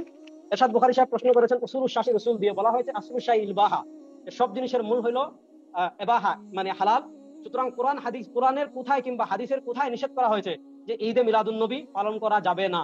যেহেতু নিষেধ করা হয় নাই, সুতরাং করা যাবে। আসলে আমি জানি না শাইখ আমার প্রথম দিকে আলোচনাটা ভালো করে শুনেছিলেন কিনা। আমি প্রথম দিকে 4 মাযহাবের স্বীকৃত মূলনীতি বলেছিলাম যে আপনি যখন ইবাদতের ক্ষেত্রে আসবেন, ইবাদতের ক্ষেত্রে এই কথা বলতে পারবেন না যে এটা করা যাবে না, এটা নিষেধ করা কোথায় করা হয়েছে, এটা বলা যাবে না। রাসূলুল্লাহ সাল্লাল্লাহু আলাইহি ওয়াসাল্লাম সাহাবা একরাম করেছেন, এটার যদি আপনি দলিল দেখাতে না পারেন, বাস এটাই যদি আপনি ইবাদত হিসাবে করতে চান, কারণ আপনি নিজেও আপনার বক্তব্যে বলেছেন যে ঈদে মিলাদুন নবী মুস্তাহাব। আমি সেই আলোচনা করে যাচ্ছি। ইবাদতের ক্ষেত্রে শরিয়ার মূলনীতি কি? আসলুল ইবাদাতি আত-তাওকিফ। ইবাদতের মূলনীতি হলো তাওকিফ, করা যাবে না। শুধুমাত্র আপনি ওই ইবাদত করতে পারবেন যে ইবাদত শরীয়ত প্রণেতা রাসূলুল্লাহ সাল্লাল্লাহু আলাইহি ওয়াসাল্লাম এবং সাহাবা একরাম থেকে প্রমাণিত। যদি প্রমাণিত না হয় তাহলে হারাম কোথায় এটা বলা যাবে না, এবং প্রমাণিত না এটা নাজায়েজ এবং বেদাত হওয়ার জন্য যথেষ্ট। আমি আপনাকে কিছু রেফারেন্স দেই। ইমাম আবুল হাসান আল মাওয়ারদি রাহিমাহুল্লাহ উনি ওনার কিতাবুল আলামুন নবুওয়া 48 নম্বর পৃষ্ঠায় বলেছেন মা দলিলুহু আত-তাওকিফুল্লাযী লা মাদখালা ফীহি লিবিদাইহিল উকুল কাল ইবাদাত, যেমন ইবাদত যেগুলোর ক্ষেত্রে কিয়াস করার কোনো সুযোগ নেই। ফামাহমুলুন আলা আত-তাওকিফি মিন আল্লাহ ইলা মালাইকাতিহি ওয়া মিনাল মালাইকাতি ইলা রাসূল ওয়া মিনার রাসূল ইলা উম্মতিহি। ইবাদতগুলো আল্লাহ থেকে রাসূল সাল্লাল্লাহু আলাইহি ওয়াসাল্লামের কাছে আসবে, রাসূলুল্লাহ সাল্লাল্লাহু আলাইহি ওয়াসাল্লাম থেকে উম্মার কাছে আসবে। এখানে কিয়াস করার কোনো সুযোগ নাই। আমি বলেছিলাম যে রাসূলুল্লাহ সাল্লাল্লাহু আলাইহি ওয়াসাল্লাম সাহাবা একরাম রাদিয়াল্লাহু আনহুম ঈদে মিলাদুন নবী পালন করেছেন অথবা সাইয়্যিদুল আইয়াদ পালন করেছেন, একটা হাদিস দেখান।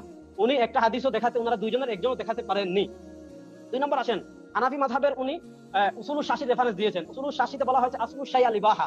মূলত আসলুশ শাই আল ইবাহা এটা ইবাদতের ক্ষেত্রে না, এটা হলো মুআমালাত, মুআশারাত, ব্যবসা বাণিজ্য, খাবার দাবার, ইবাদতের বাইরে যেগুলো আছে এগুলোর ক্ষেত্রে হলো আসলুশ শাই আল ইবাহা। যেমন আপনি আমাকে প্রশ্ন করতে পারেন আপনি হেডফোন ব্যবহার করেন, এটা কি কোনো হাদিসে আছে? নাই, আসলুশ শাই আল ইবাহা। কিন্তু ইবাদতের ক্ষেত্রে শরিয়ার মূলনীতি আগে শাফি মাযহাবের রেফারেন্স দিয়েছি, আবার হানাফি মাযহাবের রেফারেন্স দেই। ইমাম সারাকসি রাহিমাহুল্লাহ ইন্তেকাল 383 হিজরিতে ওনার কিতাব উসুলুস সারাকসি 1 নম্বর খণ্ডের 122 নম্বর পৃষ্ঠায় বলেছেন ইমাম সারাকসি রাহিমাহুল্লাহ লা মাদখালা লির-রাই ফি মারিফাতি মা হুয়া তাআতুল্লাহ ওয়া লিহাদা লা ইয়াজুজু ইসবাতু আসলিল ইবাদাতি বির-রাই। কিয়াস করে এক নসের উপর কিয়াস করে ইবাদত বের করার কোনো সুযোগ নাই। ইবাদত হলো তাওকিফ, এটা করতে হলে আপনাকে হুবহু সরাসরি নস দিতে হবে। বারাই রবিউল আউয়াল সাইয়্যিদুল আইয়াদ ঈদে মিলাদুন নবী এটা কোথায় পেয়েছেন? হুবহু নস লাগবে। কিয়াস করে আবেগী কথা বলে ঈদে মিলাদুন নবী পালন করা যাবে না। এরপর আরো যদি যাই, ইবনু দাকিক আল ঈদ রাহিমাহুল্লাহ 702 হিজরিতে ওফাত। উনি ওনার ইহকামুল আহকাম শরহ উমদাতুল আহকাম 1 নম্বর খণ্ডের 200 নম্বর পৃষ্ঠা এটা বলেছেন আসলুল ইবাদাতি আত-তাওকিফ। হাফেজ ইবনে হাজার আসকালানী রাহিমাহুল্লাহ ইন্তেকাল 852 হিজরিতে ফাতহুল বারী 3 নম্বর খণ্ডের 54 নম্বর পৃষ্ঠায় বলেছেন ওয়াজু বিআন্নাল আসলা ফিল ইবাদাতি আত-তাওকীফ। এজন্য কোথায় নিষেধ এইটা বলা যাবে না, এই কথা বলার কোনো সুযোগ নাই। বরং আপনি যে সাইয়্যিদুল আয়াত আকীদা বানিয়ে ফেলেছেন, ইবাদত বানিয়ে ফেলেছেন, এবং আপনি নিজেও বলেছেন মুস্তাহাব, এইটার পক্ষে দলিল দেন। যদি দলিল দিতে না পারেন এটা এমনিই পরিত্যাজ্য। মা আতাকুমুর রাসূল ফাখুযু ওয়া মা নাহাকুম আনহু ফান্তাহু। এবার পরের প্রসঙ্গে যাই। ইরশাদ আল বুখারী হাফিজাহুল্লাহ পরে বলেছেন যে জুমার দিন, আরাফার ঈদ দিন, এই হাদিসগুলো উনি এনেছেন। এই হাদিসগুলোকে উনি এনে বলেছেন যে আচ্ছা আরেকটা কথা বলি। ইরশাদ বুখারী হাফিজাহুল্লাহ আমি বলেছিলাম যে একটা হাদিস দেখান যে হাদিসে 12 রবিউল আউয়ালকে কি বলা হয়েছে, ঈদ বলা হয়েছে। মাশাআল্লাহ, শাইখ ইরশাদ বুখারী কোনো হাদিস আনেননি, কোনো সাহাবীর বক্তব্য আনেননি, কোনো তাবিঈর বক্তব্য আনেননি, কোনো তাবে তাবিঈর বক্তব্য আনেননি। উনি বক্তব্য এনেছেন কার? কাসতাল্লানী রাহিমাহুল্লাহ। কাসতাল্লানী রাহিমাহুল্লাহ ওফাত কত? 933 হিজরিতে।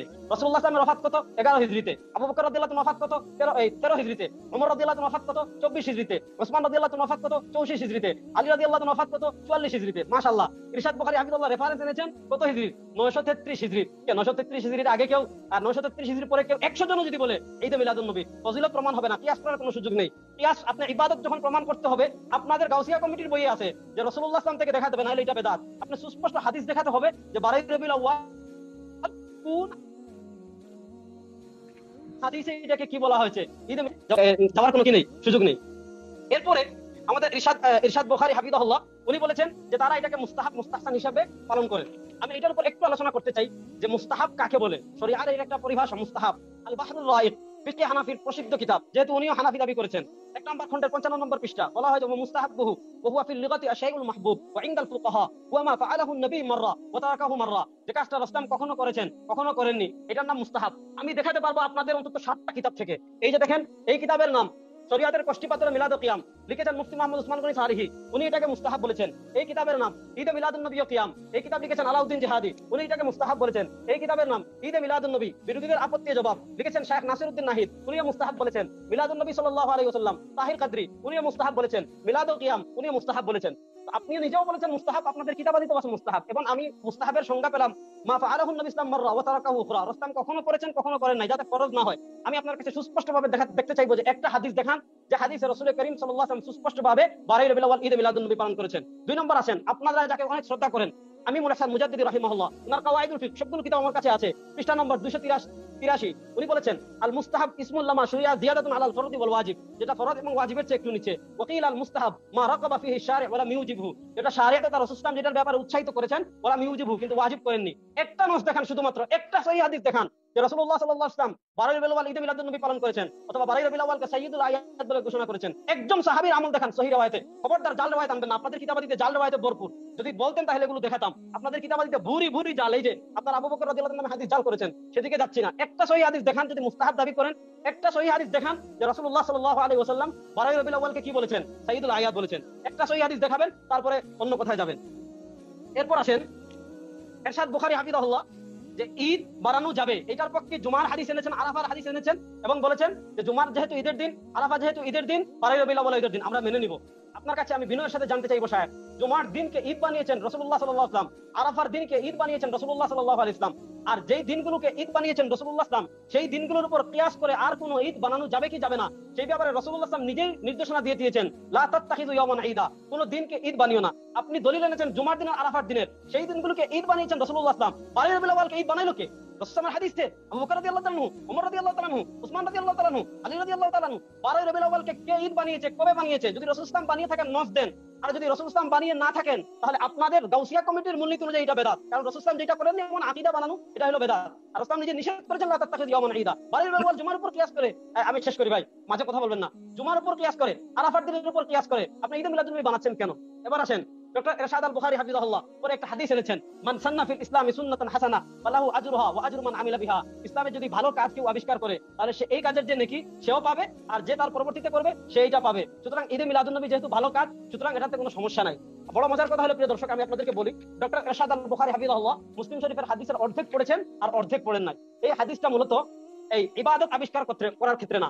এই হাদিসটা ইমাম মুসলিম রাহিমাহুল্লাহ এনেছেন কোন অধ্যায়, সেই অধ্যায়টা যদি ইরশাদ বুখারী হাফিজাহুল্লাহ দেখতেন তাহলে বুঝতেন। মুসলিম রাহিমাহুল্লাহ, এটা ইমাম মুসলিমে এসেছে, বাবুল হাক্কি ফিস সাদাকাত ওয়ালাউ বিশিক্কি তামারা, সাদাকা দেওয়ার উৎসাহের ক্ষেত্রে। এবং হাদিসটা আমি আপনাদেরকে মুসলিম শরীফ থেকে পুরো পড়ে শোনাই। যে আন জারির ইবনে আব্দুল্লাহ قال جاء ناس من الاعراب الى رسول الله صلى الله عليه وسلم عليهم الصفوف فراى سوء حالهم قد اصابتهم حاجه فحث الناس على الصدقه যে রাসূলুল্লাহ সাল্লাল্লাহু আলাইহি ওয়াসাল্লামের কাছে একটা সম্প্রদায় আসলো, তারা খুব দরিদ্র ছিল, তাদের পোশাক অনেক ছিঁড়াফাড়া ছিল, তাদের চেহারায় দরিদ্রতার ছাপ ছিল। রাসূলুল্লাহ সাল্লাল্লাহু আলাইহি ওয়াসাল্লাম তাদেরকে কি করেছেন? সদকার ক্ষেত্রে উৎসাহিত করেছেন। ফাআফতাউ আনহু হাত্তা রুইয়া যালিকা ফি রাজহি ফাকালা সুম্মা ইন্না রাজুলান মিনাল আনসারি জাআ বিসুরওয়াতিন মিন ওয়ারাকিন, এক ব্যক্তি এক মুষ্টি স্বর্ণ মুদ্রা নিয়ে এসেছে। সুম্মা জাআ আখরাহুম, এরপর আরো লোক অন্যান্য জিনিস নিয়ে এসেছে। সুম্মা তাতাবাউ হাত্তা উরিফা সুরুর ফি ওয়াজহি, এভাবে একজনের দেখা দেখি আরেকজন যখন দান সদকা নিয়ে আসছে, যখন খাবারের স্তূপ হয়ে গেল, রাসূল সাল্লাল্লাহু চেহারা আনন্দিত হয়ে গেল। ফাকালা রাসূলুল্লাহ সাল্লাল্লাহু আলাইহি ওয়াসাল্লাম মান সান্না ফিল ইসলামি সুন্নাতান হাসানা ফা উমিলা বিহা বা'দাহু কুতিবা লাহু মিসলা আজরি মিন আমালি মান আমিলা বিহা ওয়া লা ইয়ানকুসু মিন উজুরিহিম শাই। তখন রাসূল বলেছেন যে ভালো কাজ করলে, তো এই ভালো কাজ এটা সদকার ক্ষেত্রে, সদকার অসংখ্য অগণিত নস আছে। ওই সদকার ক্ষেত্রে যেহেতু এক ব্যক্তি প্রথমে সদকা দিয়েছিল, ওই ব্যক্তির দেখা দেখি আরো লোক সদকা দিয়েছিল, তখন ওই ব্যক্তিকে রাসূল সাল্লাল্লাহু আলাইহি ওয়াসাল্লাম বলেছেন যে তুমি ভালো কাজ করেছো, পরবর্তীতে তোমার দেখা দেখি যারা সদকা দিয়েছে তাদের সদকার একটা অংশ তুমি পাবে। আর ইবাদতের ক্ষেত্রে যে এক ইবাদতের উপর কিয়াস করে আরেক ইবাদত আবিষ্কার করার কোনো সুযোগ আছে কি আছে না, সেটা আমরা সুস্পষ্টভাবে বলে দিয়েছি যে আসবু শাহ আলী বাহা। ডক্টর রিশাদ বুখারী হাফিজাহুল্লাহর দলিল আমি পর্যালোচনা করলাম। এবার যাই আমাদের ভাই আনসারুল করিম হাফিজাহুল্লাহ, উনিও কিছু দলিল দিয়েছিলেন। আমি সংক্ষিপ্তভাবে প্রিয় দর্শক সেই দলিল নিয়ে পর্যালোচনা করব। সংবিধানের কথা বলেছিলেন, সংবিধান নিয়ে কোনো কথা বলতে চাই না। সংবিধান দিয়ে যদি রাষ্ট্রদ্রোহী আমাদেরকে বানাতে চান, আমি আপনি সবাই রাষ্ট্রদ্রোহী, কারণ জনগণ সকল ক্ষমতার উৎস আরো অনেক বিষয় আছে যেগুলোতে কোনো মুসলমান একমত হতে পারবে না। এজন্য এই ধরনের হালকা কথা অন্তত এই ধরনের আলোচনায় না বলা ভালো।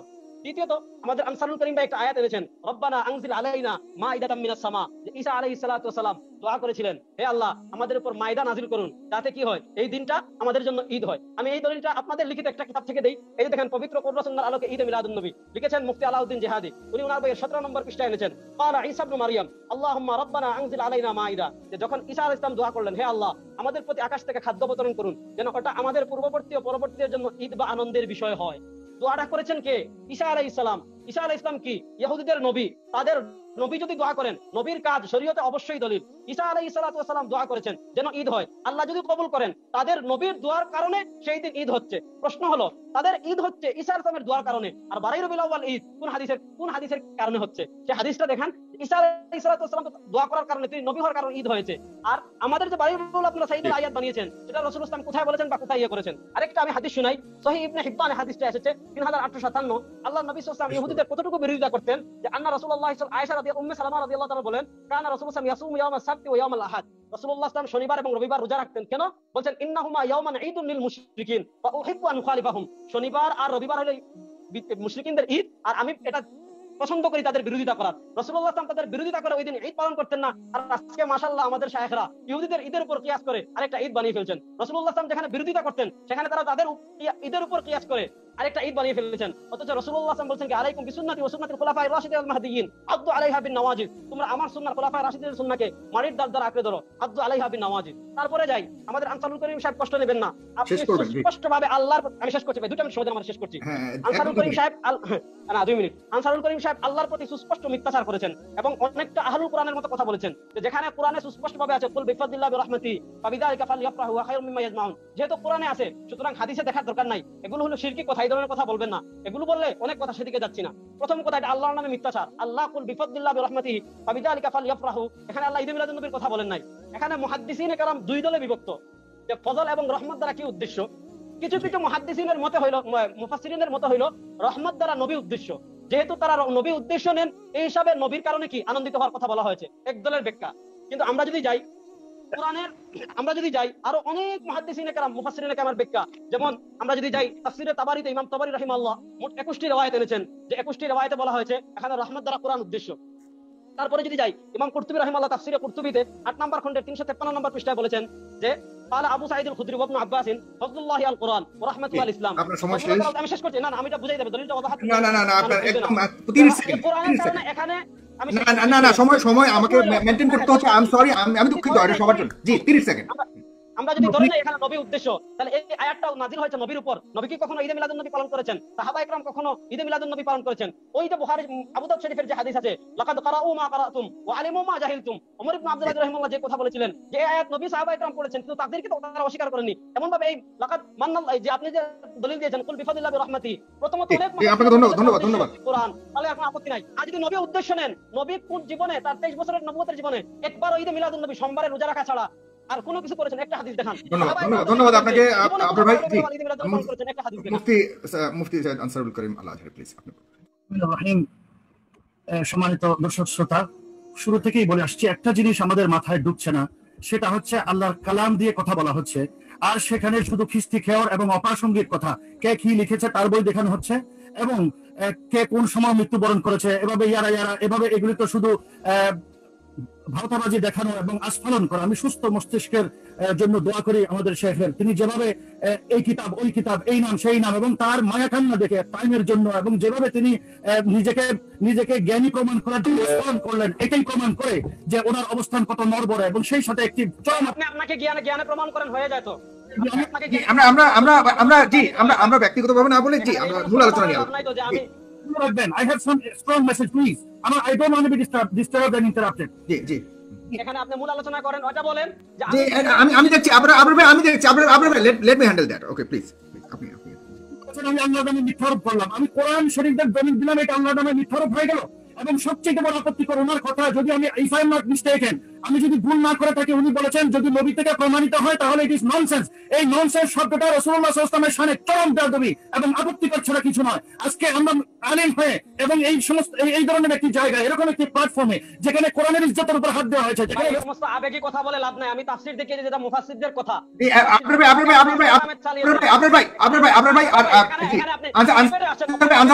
ভাবে জি আমরা ব্যক্তিগতভাবে আক্রমণাত্মক কোনো কথা আমি একদম কোনোভাবেই please it will be not allowed at all. কোনোভাবে যদি পার্সোনাল অ্যাটাক কি করেন প্লিজ, আমি আপনার কথা শোনা যাচ্ছে না, বলুন আপনি। জি আপনার কথা বলার সময় আমি কোনো কথা বলিনি। ন্যূনতম শিষ্টাচার তো আমরা কামনা করতে পারি আপনাদের থেকে। আপনি আমার দলিল খণ্ডন করেন, আমি আপনার দলিল খণ্ডন করেছি। আপনার ভাই প্লিজ আমি কাউকেই মিট করতে চাচ্ছি না প্লিজ। এই একটু খুব সুন্দর অনুষ্ঠান হচ্ছে, একটু শেষ করতে দেন প্লিজ। হ্যাঁ জি আনসার ভাই বলুন প্লিজ। জি দলিল দিলাম বলেছেন, আপনি দলিল দেখেন না ভাই। যিনি নিজে চোখ বন্ধ করেছে তার ঘুম কে ভাঙাতে পারবে? আচ্ছা আপনার দলিলগুলো দিয়ে আপনার দলিলের জাহাজ ডুবে যাবে টাইটানিকের মতো। আপনার দলিলে আপনার উপর হিরোশিমা এবং নাগাসাকির মতো পড়বে। আপনি তাওকীফের কথা বলেছেন, রাসূল করেছেন কিনা, সাহাবী করেছেন কিনা এটা জিজ্ঞাসা করেছেন। আমি আপনাকে প্রশ্ন করি, জিকিরের নামে আপনারা যেই সিস্টেম চালু করেছেন, জিকিরের মধ্যে নর্তন কুর্দন করা, জিকির করতে করতে গাছে উঠে যাওয়া, বাসে উঠে যাওয়া, সামিয়ানা ধরা, মাইক্রোফোন জাকিরকে মারা, এই ধরনের জিকির নবী সাল্লাল্লাহু আলাইহি সাল্লাম করেছেন কিনা? কোন সাহাবী এই ধরনের জিকির চালু করেছেন? আপনারা বাংলাদেশের আগমন জনসাধারণের কাছে আপনারা এই প্রশ্নটি আমরা কিন্তু জি আনসার ভাই আমরা টপিকের বাইরে চলে গেলে কিন্তু আমাদের আলোচনা শেষ হবে না। প্লিজ টপিক নিয়ে যদি কথা বলি তাহলে ভালো হয়। প্লিজ আপনার কাছে আমার অনুরোধ। বলছি আমি ওনার কথা ধরে বলছি, ওনার দলিল ওনার উপরে দিচ্ছি ভাই, আমি ওনার দলিল ওনার উপরে দিচ্ছি। কবি জননী উপাধি দিয়ে শুকরিয়া অনুষ্ঠান করা বড় বড় আলেমদেরকে দিয়ে, এই সেটা কোন হাদিসে আছে, কোন কোরআনে আছে? আনসার ভাই আমি again I am requesting to you, please don't go out of context, please remain within the context of today please. বলছি বাংলা ভাষায় প্রসঙ্গত বলছি, ওয়াজ মাহফিলের নামে যে আওয়াজ দেওয়া হয়, হেলিকপ্টারে চড়িয়ে বেগুন মুরিদ হয়েছে। না আনসার ভাই I am sorry to say আপনি আবারও অন্য প্রসঙ্গে চলে যাচ্ছেন। আনসার ভাই আপনার কথা শোনা যাচ্ছে। আনসার ভাই প্লিজ ঈদে মিলাদুন নবী নিয়ে আপনার কাছে কথা শুনতে চাচ্ছি, আপনার সময় কিন্তু চলে যাচ্ছে প্লিজ। বলছি ঈদে মিলাদুন নবী যদি বিদআত হয়ে থাকে তাহলে ওনাদের ওয়াজ মাহফিল গুলো কিভাবে দাঁত হলো? ওই সময় ওনাদের বিদআতের তকমা দেওয়া থাকে কোন বেগে লুকিয়ে থাকে? ওনাদের মুখে কি তখন এঁকে থাকে? জাতি জানতে চায়। আমি সবই নয়, আজকে ওনাদের কাছে জিজ্ঞাসা করতে চাই। সম্মানিত দর্শক শ্রোতা, এই খিস্তিকে ওরে না গিয়ে আমার কিছু প্রস্তাবনা, সেটি হচ্ছে ফার্স্ট এন্ড ফরমোস্ট ইলম শিখুন। শুধু কিতাবের নাম বলে বলে অন্যের কিতাব নিয়ে কাদা ছোড়াছুড়ি করে ইসলামের কোন ধরনের খেদমত করতেছেন আপনারা? এই যে আপনি করতেছেন, এই যে সোশ্যাল মিডিয়াতে কথা বলছি, এটা কোন ধরনের, এটা বিদআত কিনা, এটা কোন নবী করেছেন, কোন সাহাবী করেছেন? আপনার দলিলে আপনার জাহাজ ডুবে গেছে, আপনার দলিল আপনার উপর হিরোশিমা নাগাসাকি হয়ে পড়েছে। ভাই আল্লাহ তাআলা আমাদের সবাইকে বুঝার তৌফিক দান করুন। খামদে কত করবেন? কিতাবের খামদে কিতাবে থাকতে দেন, কিতাবের ইখতিলাফ কিতাবে থাকতে দেন। আর কোরআনের ইজ্জতের উপরে হাত দেওয়া হচ্ছে, রাসূলের ইজ্জতের উপরে হাত দেওয়া হচ্ছে। ও আলিম সমাজ, আর কতদিন আপনারা একে অন্যের সাথে মারামারি করবেন? মিলাদ can play a major role. মিলাদের মধ্যে আপনারা অনেক দেশের উন্নয়নের কথা বলতে পারেন, নারীদের অধিকারের কথা বলতে পারেন, শিশুর অধিকারের কথা বলতে পারেন, শিশু বলাৎকারের বিরুদ্ধে মিলাদের মধ্যে কথা বলতে পারেন। আপনারা মিলাদের মধ্যে দেশের দ্রোহিতার বিরুদ্ধে যারা দেশদ্রোহিতায় যারা নেমে পড়েছে, এই ছোট ছোট সংগঠনগুলো যেগুলো নাম আমি এখানে নিতে চাই না, প্রসঙ্গত বলছি যে যেহেতু এই সত্য কথাগুলো না বললে এই ধরনের প্রোগ্রাম ফ্রুটলেস থেকে যাবে, এই জন্য বলছি সেইগুলো আপনারা জাতির সংকটের কথা মিলাদে বলতে পারেন। এই যে মিলাদ হয়, সারা পৃথিবীতে মিলাদ হয়, সারা দুনিয়াতে মিলাদ হয়, বাংলাদেশে আপনাদের এই খান্ডাখান্ডি দেখলে 1.8 বিলিয়ন মুসলিম উম্মার হৃদয়ে রক্তক্ষরণ হয়। 1 মিলিয়ন মুসলমান তাকিয়ে থাকে বাংলাদেশের দিকে, আপনাদের মতো যাদেরকে মানুষ আলেম হিসেবে দেখেছে। আপনি খেয়েছেন সেটা বিদআত, নবী এরকম খান নাই। আপনি যে টুপি পরেছেন, যে কাপড় পরেছেন, আমরা যে কাপড় পরি, আমরা খাই বিদআত আপনার কথা অনুযায়ী, আপনার সঙ্গ অনুযায়ী। আপনি পড়ছেন বিদআত, আপনি চালিয়েছেন বিদআত, আপনি বসে আছেন বিদআতের উপরে। আর শুধু বিদআত আর মিলাদুন নবী সাল্লাল্লাহু আলাইহি ওয়াসাল্লামের দিকে আপনি তাকালেন। আচ্ছা, মিলাদ কার মিলাদ? নবীর মিলাদ। নবীর ব্যাপারে যদি মিলাদের ব্যাপারে আপনাদের সমস্যা হতো, তাহলে অন্যান্য নেতৃবৃন্দ বাংলাদেশে তো অনেক উদযাপিত হয়, অনেক নেতা নেত্রীর জন্ম উদযাপিত হয়, আপনাদের হুজুররা গিয়ে সেখানে দোয়া করতে দেখি। আপনি যদি চান আমি দেখিয়ে দেবো, সোশ্যাল মিডিয়াতে আছে, আপনাদের হুজুররা দোয়া করতেছে। সেগুলোর বিরুদ্ধে তখন বিদআতের তকমা আপনাদের মুখে অন্য কিছু আটকে থাকে, তখন অন্য কিছু আপনারা এটাই দেন মুখের মধ্যে। আর কতক্ষণ আপনারা এভাবে ঝগড়া করবেন? 1 বিলিয়ন মুসলিম উম্মাহ ফ্রম এশিয়ার 1 বিলিয়ন মুসলিম উম্মাহ আপনাদের দিকে তাকিয়ে থাকে। 400 মিলিয়ন আফ্রিকান মুসলমান তাকিয়ে থাকে। 44 মিলিয়ন মুসলিম ইউরোপের তাকিয়ে থাকে বাংলাদেশের মুসলমানরা কি করছে। আমেরিকার 6 বিলিয়ন মুসলিম উম্মাহ আপনাদের দিকে তাকিয়ে থাকে। আপনাদের এই খান্ডাখান্ডি দেখলে আমাদের হৃদয় রক্তক্ষরণ হয়। আমরা আপনাদেরকে ভালোবাসি, আমরা কোন দলের মেজর ভিত্তি করি না। আমরা এমন দেশে আছি যে আলহামদুলিল্লাহ, যেই দেশে প্রেসিডেন্টের সামনে আমরা সত্য কথা বলতে আমাদের দ্বিধা করতে হয় না। সাগর ভাই, আপনি আমেরিকাতে আছেন, you stand for me for this truth, this is an inconvenient truth. আমরা আপনাদেরকে ভালোবাসি, এই জন্য পৃথিবী থেকে আমরা আপনাদেরকে করজোরে আবেদন করতেছি, ও আলেম সমাজ আর কত কান্দাকান্দি করবেন? ট্রিভিয়াল ফ্যাটি ইস্যুজ মিলাদ আপনাদের পছন্দ না করেন, কিন্তু যারা করছে তাদেরকে মিথ্যা বলবেন কেন? তাদেরকে আপনারা তাদের সামনে বেয়াদবি করবেন কেন? তাদের প্রতি আপনারা আঙ্গুল প্রদর্শন করে আপনারা আল্লাহ রাসূল সাল্লাল্লাহু আলাইহি সাল্লামের প্রতি সর্বতভাবে আপনাদের অবস্থা এমন। শহীদ সাঈদ রমাদান আল বুতি বলেছিলেন যে এই লোকগুলো এরকম দলখানা, এরা এরকম কমন সেন্সলেস, যে যদি আল্লাহ রাসূল সাল্লাল্লাহু আলাইহি ওয়াসাল্লাম ফর আর্গুমেন্ট সে নবী যদি এসে বলে আমার মিলাদ, তোমাদের কি সমস্যা? এরা বলবে নবীর পরে, ওরা বলবে বিদআত। কি ভাই, কোরআনের দিকে আর কখন আসবো? সহিহ হাদিসের দিকে কখন আসবো? আপনি বললেন মুরসাল, আপনি বলেন হাসান, আবার বলেন সহিহ। আপনার জ্ঞান এতটুকু, আর মানুষকে আপনি দেখেন এই কিতাবের নাম বলে কে কোন সময় মারা গেছে, কোন কিতাবে কি লিখেছে, আর কতদিন কিতাবের খিস্তি খেয়ে কিতাবে থাক, অন্তরটাকে ব্রড করেন। Let's broaden our spectrum. সিন্ধু বক্ষে পেতেছি সজ্জা, বিন্দুতে কিসের ভয়? কেন আপনাদের এত ভয়? কেন এই ছোট ছোট জিনিসগুলো আর তকমা মারবেন? যদি আগে নিজের দিকে তাকান, আরেকজনের সমালোচনা করার আগে আপনি নিজেকে সমালোচনা করতে পারেন না? আমরা তো দেশের উন্নয়ন করতে পারি, দেশের উন্নয়ন করতে পারি।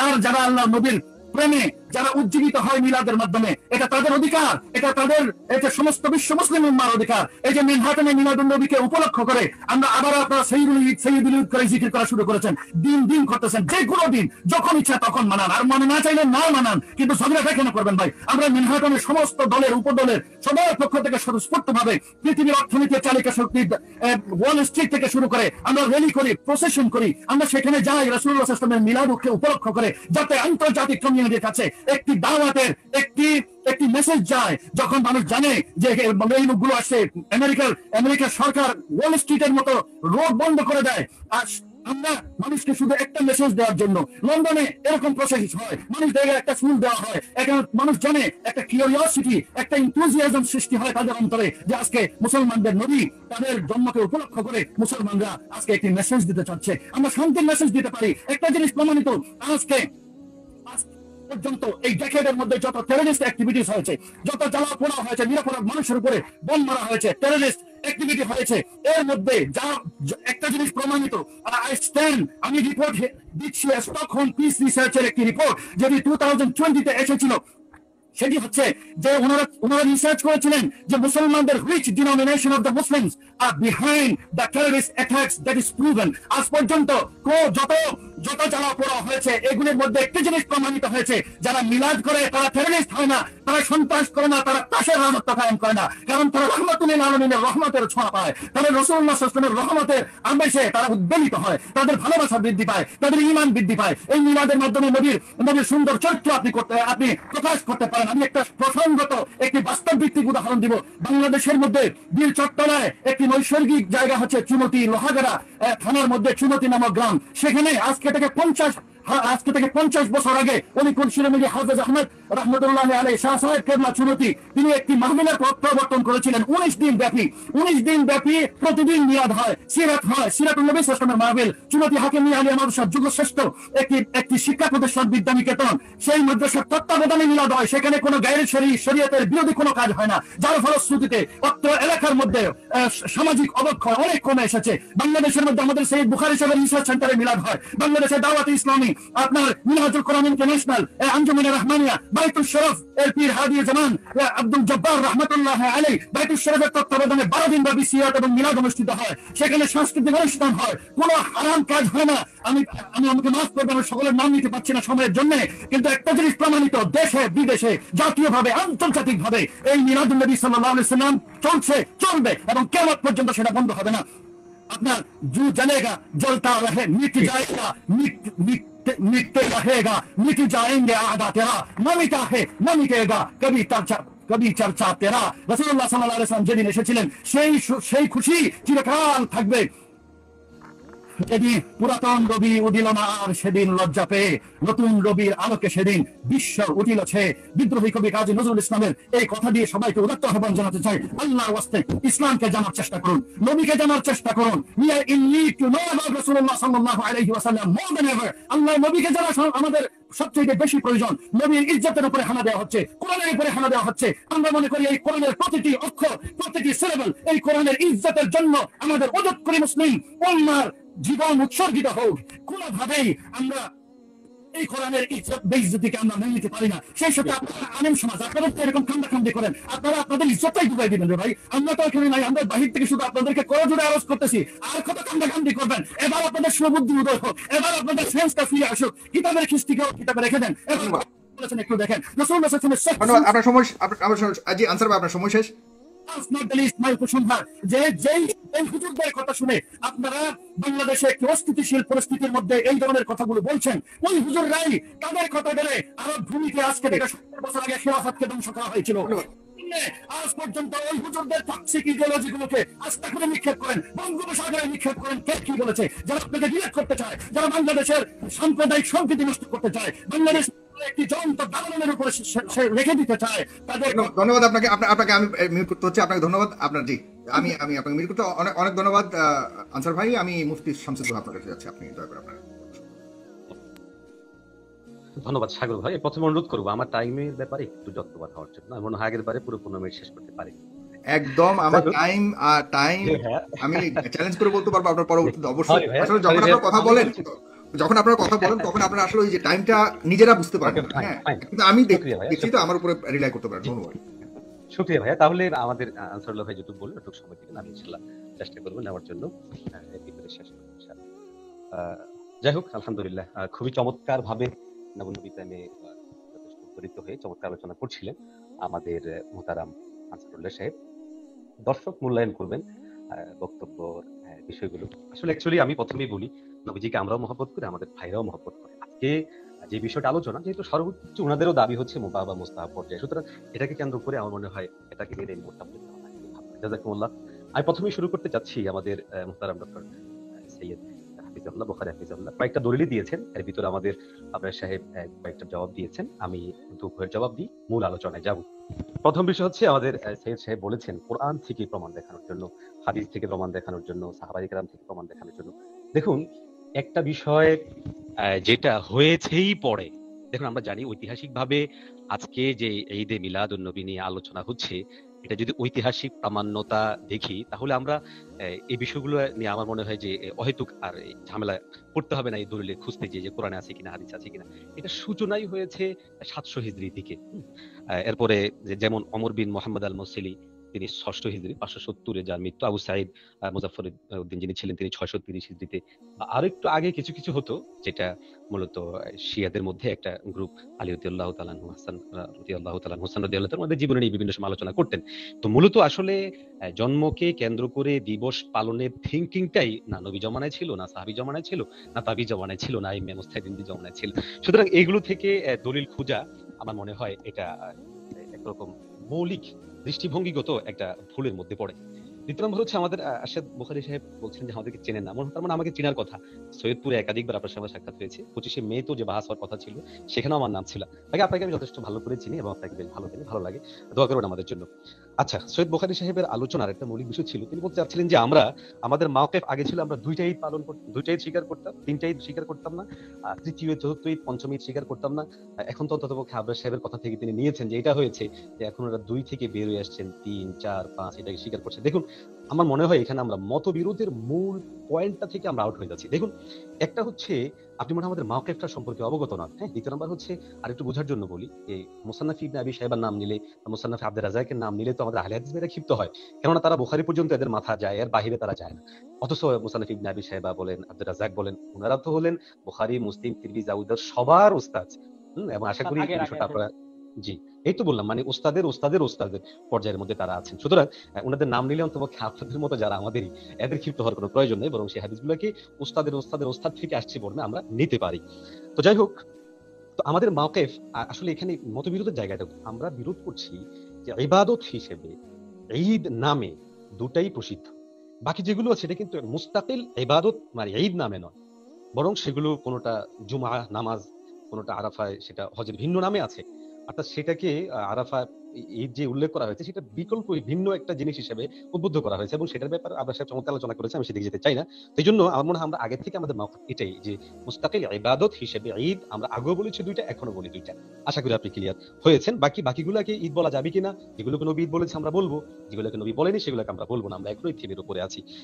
আমরা সাহেব মানসান্না সুন্নাতান যে হাদিস আসছে মুসলিম শরীফের 2398 নম্বর হাদিসে, ওটা দলিল তিনি চমৎকার দিয়েছেন। আল্লামা সাতিবের একটা বক্তব্য আছে মোহতারাম, সেটা আপনি নিলে আপনাদের অনেকের এক্ষেত্রে মানে ব্রেনটা ক্লিয়ার হয়ে যাবে আসলে মানসান্না সুন্নাতান থেকে উদ্দেশ্য কি। সেখানে আল্লামা সাতিব লম্বা আলোচনা করেছেন, আশা করছি আপনার সময় হলে আলাইহিস সালাম দেখে নিয়ে, সেখানে মধ্যে স্পষ্ট লেখা আছে আই মান আহিয়া সুন্নাতাম মিন সুন্নতি ক্বাদ উমিতাত বাদি, যে আমার কোনো সুন্নত যেটা মরে গিয়েছে অর্থাৎ যেটা প্রচলন বন্ধ হয়ে গেছে, এটা যখন কেউ পরবর্তী প্রচলন করবে তো তাদের জন্য রাসূলুল্লাহ সাল্লাল্লাহু আলাইহি সাল্লাম এই সংবাদটা দিয়েছেন। এখান থেকে স্পষ্ট হয় আল্লামা সাতিবের বক্তব্য থেকে, তার মানে মূল প্রমাণটা নবীজি থেকে হওয়া লাগবে। সুতরাং ঈদ বা দিবস পালন, নিজের জন্মবার্ষিকী পালন, এগুলোর মৌলিক প্রামাণ্যতা যদি নবী থেকে থাকে, আর পরবর্তী তখন আপনি বলতে পারেন হ্যাঁ তো মুসলিম ছিল না এখন আমরা চালু করছি, সেটা আপনাকে আমরা বাহবা দিই, কিন্তু মূল জিনিস যেখানে প্রমাণিত না বা কোনো হাদিস থেকে আপনারা প্রমাণ দেখাতে পারছেন না, সুতরাং এটা বলার সুযোগ নেই। দ্বিতীয় নাম্বার হচ্ছে দেখুন, একটা হলো মান সান্না সুন্নতান, এটাকে আপনারা মান আহাদাসার অর্থে কেন দিচ্ছেন? বিদআতের ক্ষেত্রে যেটা শব্দ ব্যবহার হয়েছে সেখানে কিন্তু হচ্ছে মান আহাদাসা, ইহদাস ফিদ্দিন আর সান্না দুটো কিন্তু এক জিনিস না। এই ব্যাপারেও বিস্তারিত ইমামরা আলোচনা করেছেন, আমি সেদিকে গেলাম না। যাই হোক, আমাদের মুহতারাম আনসার সাহেব আলোচনা করেছেন, আমি শ্রদ্ধা জানাই, উনি সহ ওনাদের আরো যারা আছেন নবী প্রেমের প্রতি উদ্বুদ্ধতা আছে, বা আমি দিল থেকে বলি, এটা আমার ঈমান আমি বলছি, সেটা হচ্ছে আমিও রাসূল সাল্লাল্লাহু আলাইহি সাল্লামকে ভালোবাসি, নবীজির ভালোবাসার জন্য নিজেদের জীবন দিতে রাজি। বাংলাদেশে যতগুলো প্রেক্ষাপট তৈরি হয়েছে আলহামদুলিল্লাহ সবগুলোতে উপস্থিত ছিলাম, আগামীতেও ফাঁসির মঞ্চে পর্যন্ত দাঁড়াতে রাজি নবীজির জন্য, এবং এটা পুরো ওলামায়ে দেওবন্দ এটার উপরে আছে। তো মুহতারাম আজকে যেহেতু আমাদের আলোচনাটা হচ্ছে জাস্ট পর্যালোচনা করছে, সেটা কাদা ছড়াছড়ি বলে না। আর আপনি বারবার আসলে একটা শব্দ শুনতে আমার কাছে খারাপ লেগেছে, আপনি যেটা বলতেছেন আপনার সাহেবকে খিস্তি খেউ, আসলে এই ধরনের ব্যক্তি আক্রমণে না যাওয়া আমাদের জন্য উচিত। আপনি অনেক উচ্চ শিক্ষিত মানুষ, সো আপনি এই শব্দগুলো না বললেও পারতেন, তবু বলেছেন অসুবিধা নেই, আমরা আপনাদের ছোট ভাইয়ের মতো, অসুবিধা নেই। বাকি কিতাবের সাথে খিস্তি খেউর বলাটা একটু আরো বেশি অশালীন মনে হয়েছে বা অসুন্দর মনে হয়েছে, এগুলো উচিত না। আপনি আমাদেরকে প্রমাণ দিতে চেয়েছেন যে ওয়াজের প্রমাণ দেওয়ার জন্য, দর্শের প্রমাণ দেওয়ার জন্য, মাদ্রাসার প্রমাণ দেওয়ার জন্য। দেখুন মোহতারাম, এগুলো সবগুলোর কিন্তু আসল রয়েছে, প্রামাণ্যতা রয়েছে। হ্যাঁ, সুতরাং এগুলোর একটাও এমন না যেগুলোর আসল নবী, সাহাবী, তাবী, হাদিসের কিতাব বা ফুকহায়ে কেরাম থেকে দেখানো যাবে, বিষয়গুলো কিন্তু এরকম না। আপনি অপ্রাসঙ্গিক ভাবে আমাদেরকে কওমি জননী সহ বিভিন্ন পার্সোনাল অ্যাটাকিং এর পর্যায়ে মনে হয় যেতে চেয়েছিলেন। দেখুন, একটা সমাবেশের মধ্যে এটা সবসময় বলি, এখানে সাগর ভাইয়ের মাধ্যমে ওপেনলি এটা বলি, এটা অনেকের ওপিনিয়নে এই সমস্যাটা আছে, সেটা মনে করে যে কওমি জননীর এই বিষয়টা মনে হয় কওমি মাদ্রাসার শিক্ষা বোর্ড কর্তৃক সমস্ত আলেমরা মিলে ওনাকে দিচ্ছে, না, সেটা একজন ব্যক্তির ব্যক্তিগত এবং সুনির্দিষ্ট স্বার্থকে কেন্দ্র করে তিনি সে বক্তব্য দিয়েছে, সেটার ব্যাপারে ফার্স্ট আমি লিখেছি। এখন যদি আমাকে জেলে যেতে আমি যাবো, কিন্তু আমি তখনও বিরোধিতা করেছি, এখনো বিরোধিতা করি। মাননীয় প্রধানমন্ত্রী আমাদের দেশের প্রধানমন্ত্রী হিসেবে সর্বোচ্চ সম্মানের জায়গায় তিনি আছেন, কিন্তু এমন কোনো জিনিস ওনার ব্যাপারে বলা বলা, যেটা ওনার সাথে যায় না। অনেক সময় বেশি সম্মান দেখাতে গেলে মানুষ সম্মান কিন্তু খাটো হয়ে যায়।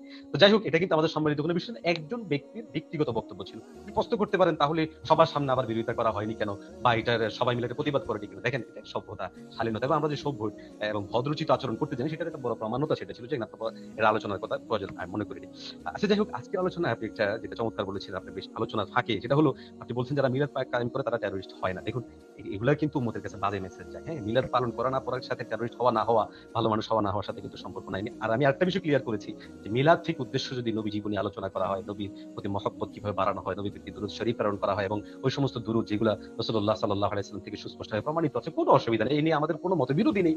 অতএব এই নিয়ে আমাদের উপর আসলে হয়তো গিয়ে করার কোনো প্রয়োজন নেই। এবার আপনি বারবার মনে হয় সারা পৃথিবীতে এটা হচ্ছে সেটা হচ্ছে সেটা হচ্ছে, দেখেন ভাই, পৃথিবীতে কিন্তু আমরা একটা বিশাল পার্ট বা বিশাল অংশ। অতএব সবাই করে, সবাই করতেছে, এগুলো ঠিক না। মজার ব্যাপার হলো আমাদের অনেকেই মিলাদের প্রচলিত যে মিলাদ সেটার প্রমাণ, অর্থাৎ বিশ্বে যে শ্লোক পড়ে বা কবিতা পড়ে নবীজির শানে, সেগুলো পড়ার প্রশংসা বলি অবশ্যই, যে মহব্বত নিয়ে পড়ে, সেটা আমি খারাপ বলছি না, বোঝার জন্য বলছি। ওই স্টাইলটাকে নির্দিষ্ট ইবাদত মানে যেটা করে অনেক সময় হারামাইনের মধ্যে যাই গোপনে করে করে সেটাকে ছড়িয়ে দেয়, দেখো হারামাইনের মধ্যেও হচ্ছে। তো এটা ভিন্ন জিনিস। আমি আপনাকে আগেই বলেছি, ইসলামী শরিয়ার মূল হচ্ছে কোরআন, সুন্নাহ, ইজমা, কিয়াস, যেটা আপনি মানে আমি মানে, সুতরাং আমরা ওদিকে যাবো না। মূল আলোচনায় আসি সাগর ভাই, সেটা হচ্ছে আজকে আমাদেরকে একটা মূল থিম এখান থেকে নিয়ে আছে, যে আসলে এই দিবস পালনটা এটা কতটা যৌক্তিক হচ্ছে আমাদের জন্য। আমি আমার আগের আলোচনায় যেটা আলোচনা করা ফুটিয়ে তুলতে চেষ্টা করেছি, সেটা ছিল যে এটার প্রয়োজন কতটুকু, এটা ইবাদত হিসেবে নিব না সাকাফাত হিসেবে নিব, আদত হিসেবে নিব। যদি ইবাদত হিসেবে নিই তাহলে তো এটা জরুরত শরিয়া, প্রাসঙ্গিক জরুরত শরিয়া, এগুলো আমাদের এখানে নিতে হচ্ছে। দ্বিতীয় পয়েন্ট হলো আসলে এটা কতটুকু যৌক্তিক। দেখুন, এখানে একটা মৌলিক বিষয় আমাদের খুব স্পষ্ট রাখা চাই, সেটা হচ্ছে যে আসলে দিবস পালনের এই থিমটাই অমূলক এবং ভুল। দেখুন, রাসূলুল্লাহ সাল্লাল্লাহু আলাইহি সাল্লাম কিন্তু জন্মগ্রহণ করেছেন, এবং রাসূল সাল্লাল্লাহু আলাইহি সাল্লামের আগে অনেকেই জন্মগ্রহণ করে। এখন আমরা একটা জিনিস নিয়ামত পেলেই শুকরিয়া আদায় করবো, এটার জন্য বার্ষিকী পালন করতে হবে, এই যেটা থিম নিয়ে নিয়েছি। এখন নবী জীবনের অনেক নিয়ামত প্রাপ্তি ছিল, নবী ওয়াহী পেয়েছেন, নবী নবুয়ত পেয়েছেন, হ্যাঁ, এরপরে নবী সাল্লাল্লাহু আলাইহি সাল্লামের কাছে ওয়াহীর মাধ্যমে বিভিন্ন আম্বিয়া কেরামদের জীবনী ইত্যাদি জানিয়ে দেওয়া হয়েছে। নবী কি ওনাদের সবার ব্যাপারে বিভিন্ন দিবস পালন করে, ওয়াহী দিবস, আদম দিবস, হাওয়া দিবস, নূহ দিবস, এভাবে তিনি দিবস পালন করেছেন? করেননি। তাহলে আমরা কেন এই দিবস পালনটার দিকে যাচ্ছি? এটা মূল থিমটাই গলত। একটা মূল বিষয় হচ্ছে, দেখুন, এখানে দিবস পালনের মৌলিক জায়গাটা আমরা অনেক সময় ভুল করে ফেলি। দিবস পালন করার ক্ষেত্রে আপনি কোনটাকে মূল নেবেন, দিন কি নেবেন না তারিখ কি নেবেন? এখন আমরা দেখছি যে 12 রবিউল আউয়াল 12 রবিউল আউয়াল নিচ্ছেন, তার মানে তারিখটা কিন্তু এখানে সরিয়ে ফেলা হচ্ছে। যদিও 12 রবিউল আউয়াল এটাই নবীজির জন্ম, মানে ওই দিন জন্মগ্রহণ করেছেন কিনা এটা কিন্তু গ্রহণযোগ্য বক্তব্য নয়, বরং এই নিয়ে লম্বা মতবিরোধ আছে। কেউ বলেছেন 2 তারিখের কথা, কেউ বলেছেন 8 তারিখের কথা, কেউ বলেছেন 9 তারিখের কথা, কেউ বলেছেন 10 তারিখের কথা, কেউ বা আরো কেউ তার 12 তারিখের কথা বলেছেন, আরো বিভিন্ন মতামত কিন্তু রয়েছে। তাহলে যেখানে উনার সুনির্দিষ্ট জন্মের, উনার মানে কোন বছর জন্মগ্রহণ করেছেন সেটা নিয়ে মতবিরোধ আছে, কোন মাসে জন্মগ্রহণ করেছেন সেটা নিয়ে মতবিরোধ আছে, কোন দিন জন্মগ্রহণ করেছেন সেটা নিয়ে মতবিরোধ আছে। সুতরাং সেখানে যেটা অনিশ্চিত, অনির্ধারিত একটা বিষয়, আমরা কিভাবে এটা নিতে পারি? নাম্বার 2 হচ্ছে, যদি আমরা নিও তাহলে যৌক্তিকভাবে হয় আপনি যদি দিন নেন তাহলে তারিখ মিল পাবেন না, যদি তারিখ নেন তাহলে দিন পাবেন না। যেমন আমি আজকের দিনে বলি, আজকে হচ্ছে আমাদের দেশে 9 তারিখ, তাই না? এখন যদি আপনি হিসাব করেন তাহলে আপনি হিসাব করলে পাবেন যে মঙ্গলবারে যে 12 রবিউল আউয়াল পড়বো। আমরা প্রসিদ্ধ কথা, হাদিসের মধ্যে আসে, প্রামাণ্য কথা, যে রাসূলুল্লাহ সাল্লাল্লাহু আলাইহি ওয়াসাল্লাম জন্মগ্রহণ করেছেন সোমবার দিন। তাহলে আমরা এখন 12 রবিউল আউয়ালের হিসাব করলে সেটা হয়ে যাচ্ছে মঙ্গলবার দিন। তাহলে দিনের মিল পাচ্ছেন। এখন আপনি দিনে যান সোমবার, তাহলে আপনাকে 11 তারিখে করতে হচ্ছে। তো এটা আসলে একটা অমূলক জিনিস। এবং সবচেয়ে মজার ব্যাপার হলো এই যে দিবস পালনের প্রক্রিয়া। আচ্ছা, আপনারা জন্ম দিবস নিয়ে খুব বলতেছেন, আলহামদুলিল্লাহ, ভালো। তাহলে এখন মৃত্যু দিবসটা পালন করতেছেন না কেন? জন্ম দিবস যখন পালন করবেন নবীর মহব্বতে, তাহলে মৃত্যু দিবসটা নবীর মহব্বতে পালন করা দরকার। আর এইভাবে যদি জন্ম দিবস মৃত্যু দিবস পালন করতে থাকি, বাবার মৃত্যু, জন্ম, মায়ের মৃত্যু, ছেলের মৃত্যু, জন্ম, এভাবে করতে থাকি, তখন দিন শেষে মাসালাটা এমন হবে, একটা মানুষ ঘুরপাক খাইতে থাকবে এই দিবস পালনের মধ্যে। আর আপনারাও বলেছেন, আমরাও বলি, যেটা সুস্পষ্ট ভাবে শরিয়া ইসলামী আর ফরায়েজ, ওয়াজিবাত, নওয়াফেল এগুলোর এর মধ্যে না, বরং এর পরে। তাহলে এর পরের একটা জিনিসকে যদি এভাবে গুরুত্ব দেন, তাহলে বাকি জায়গায় তো দিতে হবে। তাহলে জন্ম মৃত্যু দুইটাকে আমাদেরকে নিতে হচ্ছে। সুতরাং এগুলা কিন্তু আমাদের জন্য মৌলিকভাবে বিশুদ্ধ না।